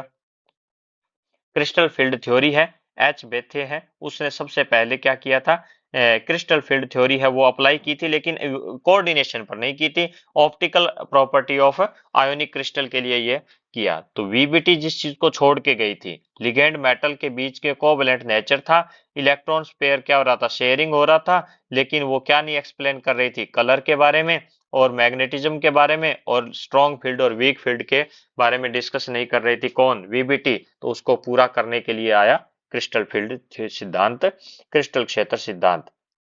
आप इनका स्क्रीनशॉट ले लीजिए, बेथे ने इसके बारे में दिया जरूर था, लेकिन क्रिस्टल क्षेत्र सिद्धांत वो किसके लिए दिया था, आयनिक क्रिस्टलों के लिए, बाद में इसको अप्लाई किया गया कोऑर्डिनेशन कंपाउंड पर। हम बात करते हैं इसके मेन फीचर्स की, इस थ्योरी के क्या हैं। तो हमने बात कर ली कि इसके बीच में क्या पाई जाती है, इलेक्ट्रोस्टैटिक नेचर पाई जाती है, और लिगेंड को कैसे, एनायनिक लिगेंड को क्या माना गया, नेगेटिव पॉइंट के रूप में, और न्यूट्रल को हमने माना डाइपोल पॉइंट के रूप में माना गया। और नेगेटिव एंड हमेशा कहाँ रहता है, सेंट्रल मेटल की ओर जुड़ने के लिए रहता है, यानी जो डोनर एटम होता है। केंद्रीय धातु परमाणु या आयन लिगेंड के मध्य स्थिर विद्युत बल पाया जाता है। ऋणावेशित लिगेंड बिंदु आवेश और ऋणावेशित बिंदु की तरह काम करता है। ये सारी बातें हमने डिस्कस कर ली है। इसके बाद आता है कि कॉम्प्लेक्स के अंदर मेटल आयन क्या होता है, इन्हीं लिगेंड के द्वारा यानी पॉइंट चार्ज के द्वारा क्या होता है, सराउंडेड होता है, और इनके बीच में इंटरेक्शन होता है, किसके, रिपल्शन होता है, किसके बीच में रिपल्शन होता है, और नेगेटिव चार्ज और जो लिगेंड के बीच में, जब आप मेटल के बीच में रिपल्शन होगा तो वो एसिमेट्रिक रूप से शेप में व्यवस्थित हो जाएंगे। और 5 ऑर्बिटल होते हैं डी के, कौन से होते हैं, डीजेनरेटेड ऑर्बिटल होते हैं, समभ्रंश कक्षक होते हैं। और जब लिगेंड मेटल की ओर अप्रोच करता है तो रिपल्शन बिटवीन क्या होता है, arise between the electrons present in D orbital and lone pair on the ligands. तो ये आप इसका भी क्या ले लीजिए, स्क्रीनशॉट ले लीजिए। ये हिंदी और इंग्लिश दोनों बहुत मीडियम में आपके नोट्स तैयार हैं। डी ऑर्बिटल क्या होते हैं, डिफरेंट ओरिएंटेशन रखते हैं, जिसके कारण क्या होता है, रिपल्शन का, लिगेंड और इसके बीच का रिपल्शन भी क्या होगा, डिफरेंट होगा।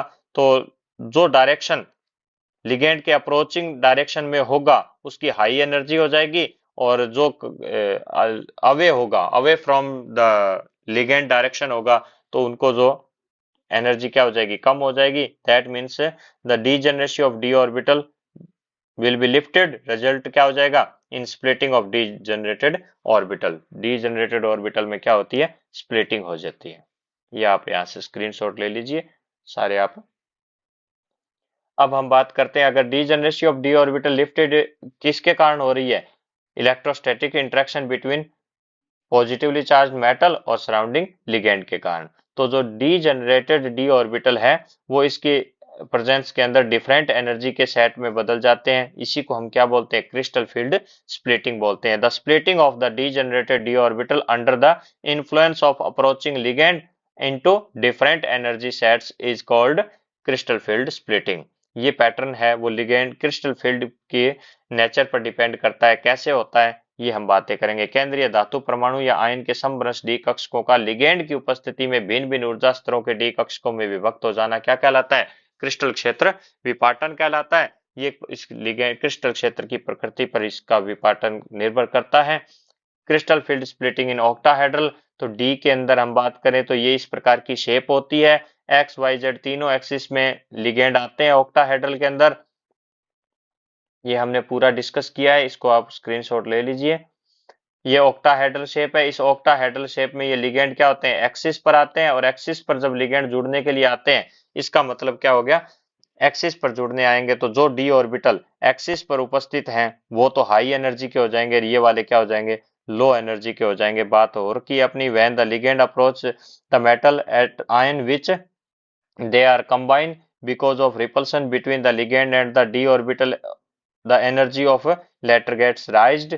The shape of the different orbital reveal that dx square y square and dz square orbital have lobes along the axis and will point in the same direction which the ligand approach. The other three d orbitals have lobes in between the axis, so these lobes do not face the ligand. So effectively, as a result, the repulsive interaction between the ligand and the orbital dx square, y square and dz square will be higher than the repulsion in the 3d orbitals. ये direction में होते हैं इसलिए ज्यादा होता है। तो d के d x square y square z square की पालियां अक्ष के अनुदिश होने के कारण इनके साथ अंतरक्रिया अधिक होती है और इनकी ऊर्जा क्या हो जाती है, समभ्रष्ट से क्या हो जाती है, अधिक हो जाती है। और जिनकी पालियां अक्ष के मध्य होने के कारण उनकी अंतरक्रिया कम होने से ऊर्जा क्या हो जाती है, कम हो जाती है। ये वाली splitting. In another word, the octahedral complex d x square y square and d z square orbitals will be raised to higher energy than the other three d orbital d x y, d z y और d z x whose energy get lowered.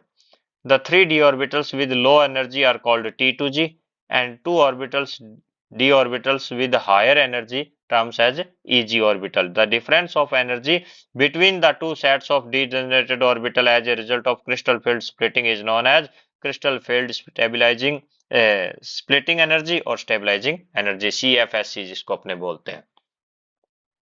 Crystal क्षेत्र विपाटन के पश्चात समभ्रंश कक्षकों के विपाटन से बने भिन्न ऊर्जा के डी कक्षकों के मध्य ऊर्जा अंतराल को हम क्या बोलते हैं, क्रिस्टल क्षेत्र विपाटन ऊर्जा या क्रिस्टल क्षेत्र स्थायीकरण ऊर्जा। निम्न ऊर्जा के 3 कक्षक T2g, उच्च ऊर्जा के 2 कक्षक Eg,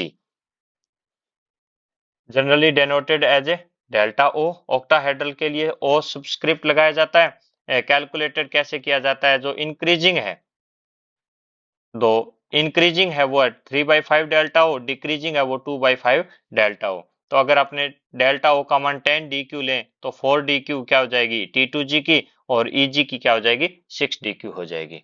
ये हम बातें कर चुके हैं पूरी। पर्टिकुलर मेटल आयन और मैग्नीट्यूड डेल्टा ओ जो ऑक्टाहेड्रल कॉम्प्लेक्स है वो डिपेंड करता है लिगेंड्स की नेचर पर। तो कुछ लिगेंड्स क्या होते हैं, स्ट्रॉन्ग फील्ड होते हैं जिनकी स्प्लिटिंग क्या होती है, ज्यादा होती है। कुछ क्या होते हैं, लिगेंड वीक फील्ड होते हैं जिनके जो स्प्लिटिंग क्या होती है, वो क्या होती है, कम होती है, विपाटन कम होता है। तो ये स्ट्रॉन्ग फील्ड और वीक फील्ड की बात करने के बाद crystal field splitting energy diagram जो है वो ये आपके सामने इस प्रकार है। D generated d orbital in free ions, जब मुक्त अवस्था में है, अब ये एवरेज एनर्जी होगी डी ऑर्बिटल की। जब लिगेंड जुड़ेगा तो स्प्लिटिंग होगी, तो d x square y square, ये पूरा आपको एग्जाम में अगर डायग्राम पूछे तो इसी का तरह आपको बनाना है। इसकी जैसी जो डीजेनरेटेड की समान इसकी ऊर्जा हो जाएगी जो कम वाले हैं, और ज्यादा वाले, ये गैप हमेशा ज्यादा रहेगा और ये वाला हमेशा ही कम रहेगा। इक्वल नहीं बनाना है दोनों का इसको, यानी यहां से यहां और यहां से यहां इक्वल नहीं है, क्योंकि रेशियो ये रहता है इनके बीच का। इसके बाद हम बात करें तो ये मुक्त आयन में समभ्रंश डी कक्षक, ये डी कक्षकों का औसत ऊर्जा स्तर है, और यहाँ d x square y square या डी जेड स्क्र और Eg कक्षक है जो 3/5 डेल्टा ओ है, और ये इस तरह आपको बनाना है। स्पेक्ट्रोकेमिकल सीरीज, जो लिगेंड है वो arranged in a series in the order of increasing field strength, this series is known as spectrochemical series. जो क्या होता है, निम्न प्रकार है। इधर बाहर का सीन, कल से फिर हो गया पानी पानी, नाचे इधर तो अमोनिया, इनमें कंट्रोल नहीं कोई। ये आपको मैंने पूरा ट्रिक भी बताई थी, इसके आधार पर इनको याद रखना है क्योंकि इंपॉर्टेंट है ये। स्पेक्ट्रोकेमिकल, जब लिगेंड को उनकी क्रिस्टल क्षेत्र के प्रबलता के बढ़ते क्रम में व्यवस्थित करते हैं तो सीरीज प्राप्त होती है, वो ये है स्पेक्ट्रोकेमिकल सीरीज कहलाती है। कई बार तो सीधा सीधा बोर्ड एग्जाम में सीधा यहाँ से प्रश्न पूछ लेता है, स्पेक्ट्रो रासायनिक श्रेणी किसे कहते हैं, तो ये याद रखिएगा। The ligand which causes the large crystal field splitting are known as strong field ligand, अब इलेक्ट्रॉनिक कॉन्फ़िगरेशन की जब बात की जाए तो इलेक्ट्रॉनिक कॉन्फ़िगरेशन मैंने पूरा आपको डिस्कस करा दिया कि D1, D2, D3 में चाहे स्ट्रॉन्ग फील्ड हो चाहे वीक फील्ड हो एक जैसा रहेगा। लेकिन अगर हम बात करेंगे D4 की तो D4 के अंदर दो कहानी हो जाएगी। If an complex ligand is strong field that means crystal field splitting energy is large so fourth electron pairing with electrons of T2G, यानी ये एनर्जी का गैप ज्यादा होने के कारण स्ट्रॉन्ग फील्ड की प्रेजेंस में इलेक्ट्रॉन पहले क्या करेगा, पेयरिंग करेगा, बाद में आ जाएगा। और अगर बात करें दूसरी तो उसमें क्या जाएगा, पहले पेयरिंग हो जाएगी। In it means actual configuration will depends upon the magnitude of CFSE. If delta O is high, then the electron will try to remain in the orbital of lower energy. The complex in case will have less number of unpaired electron is called low spin complex. यानी delta O का मान अगर ज्यादा हो strong field की उपस्थिति में जो कॉम्प्लेक्स बनता है वो लो स्पिन निम्न चक्रण संकुल का निर्माण होता है। अगर बात करें पेयरिंग एनर्जी, इस पेयरिंग एनर्जी का मान कम है और डेल्टा ओ का ज्यादा है तब तो वो स्ट्रॉन्ग फील्ड है। जस्ट अपोजिट पेयरिंग एनर्जी ज्यादा और डेल्टा ओ का मान क्या है यहाँ कम है तो वो वीक फील्ड लिगेंड है। ये मैंने आपको पूरा समझा रखा है। इस स्थिति में इलेक्ट्रॉन की युग्मन ऊर्जा है वो क्रिस्टल क्षेत्र विपाटन ऊर्जा से हमेशा क्या होगी, कम होगी। और प्रतिकर्षण के विरुद्ध आवश्यक ऊर्जा के प्रबल क्षेत्र लिगेंड है और ये क्या है, वीक फील्ड लिगेंड है। तो ये अगर डेल्टा ओ की बात करें, एनर्जी का गैप ज्यादा है लो स्पिन कॉम्प्लेक्स, एनर्जी का गैप कम है हाई स्पिन कॉम्प्लेक्स बनेगा, क्योंकि इसमें अनपेयर्ड इलेक्ट्रॉन की संख्या क्या रह जाएगी, कम रह जाएगी। ये अपने हिंदी मीडियम में सारी बातें हो रखी है, स्क्रीनशॉट ले लीजिए। ये इलेक्ट्रॉनिक कॉन्फ़िगरेशन की बात आई थी तो D1, D2, D3 चाहे आप स्ट्रॉन्ग फील्ड लो चाहे वीक फील्ड लो एक जैसा ही होगा।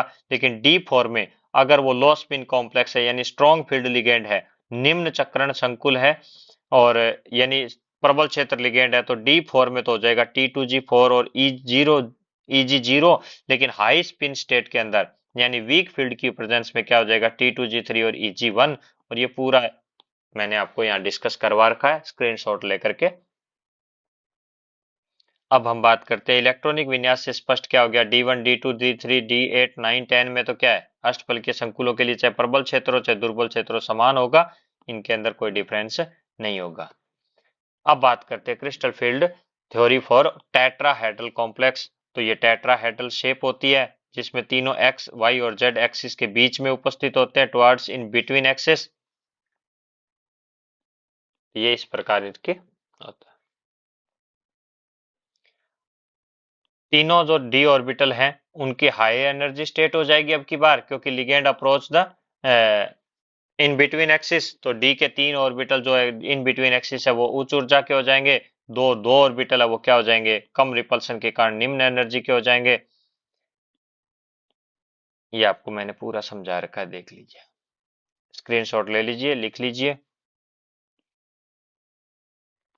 इसको डेल्टा टी से लिखते हैं अपने को, इसमें विपरीत भी होगी और कम भी होती है इसका मान, D x square d z square के ऊर्जा कम हो जाएंगे और ये उच्च ऊर्जा के हो जाएंगे। ये इसका, इसमें थोड़ा सा एक करेक्शन ध्यान दीजिए, ये डेल्टा ओ नहीं है, अब क्या है, डेल्टा टी है। यहाँ ये क्या हो जाएगा, डेल्टा टी है, टी फॉर टेट्राहेड्रल, टेट्राहेड्रल के लिए टी है।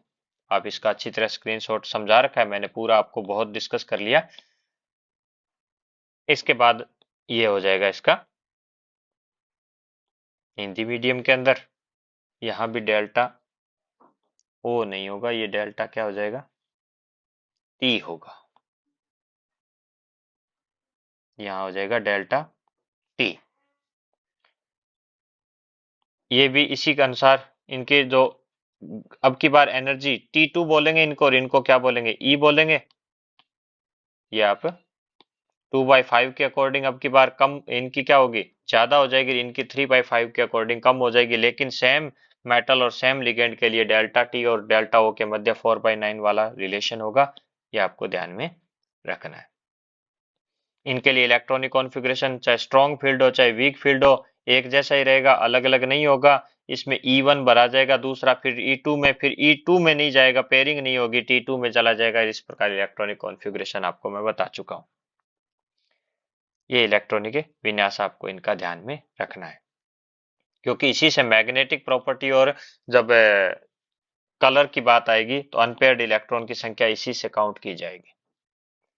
तो अगर आप बात करो डेल्टा की मान, तो डेल्टा किस पर डिपेंड करता है? जो ऑक्सीडेशन स्टेट है, उसमें मेटल पर जो चार्ज ज्यादा है तो उसकी वैल्यू भी डेल्टा ओ की, चाहे डेल्टा की बात करो, ज्यादा होगी। पोजीशन क्या हो जाएगी ट्रांजिशन मेटल की? अगर 3D सीरीज की मेटल है तो 4D सीरीज है और 5D सीरीज, तो ये ऑर्डर रहेगा उनके लिए डेल्टा की वैल्यू का, कंपैरिजन जब करना हो उनका। और दूसरा, ये हिंदी में आप स्क्रीनशॉट ले लीजिए। इसके बाद हम बात करेंगे कि डेल्टा टी का मान तो हमेशा डेल्टा ओ से कम होता ही है, ज्योमेट्री पर भी डिपेंड करता है, लिगेंड की नेचर पर तो सारी बात ही शुरू हुई थी कि प्रोबेबिलिटी और यानी स्ट्रॉन्ग फील्ड है या वीक फील्ड है, लिगेंड की प्रकृति पर भी निर्भर करता है। लास्ट बात करते हैं लिमिटेशंस ऑफ क्रिस्टल फील्ड। तो यह सिद्धांत लिगेंड को बिंदु आवेश मानता है। इसका अर्थ है कि ऋणायनिक लिगेंड के द्वारा विपाटन क्या होना चाहिए? अधिक होना चाहिए, लेकिन स्पेक्ट्रोकेमिकल सीरीज में ये कहाँ होते हैं? वीक फील्ड की ओर स्थित होते हैं। दूसरा, ये इसके सहसंयोजक बंध के बारे में बात नहीं करता। It has been assumed that the ligand are point charge. This means that the anionic ligand should causes a large splitting effect, but they are mostly present in the beginning of the spectrochemical series and it could not consider the covalent nature of the metal ligand bond. अब हम इसके अंदर बात करेंगे उपसहसंयोजक यौगिकों में रंग की और उपसहसंयोजक यौगिकों में चुंबकीय गुणों की। वो अपने नेक्स्ट अगले लेक्चर में लेंगे। आई थिंक आपको सारा कंटेंट समझ में आ गया होगा। तो चैनल को लाइक कीजिए, शेयर कीजिए और सब्सक्राइब कीजिए। Thank you student.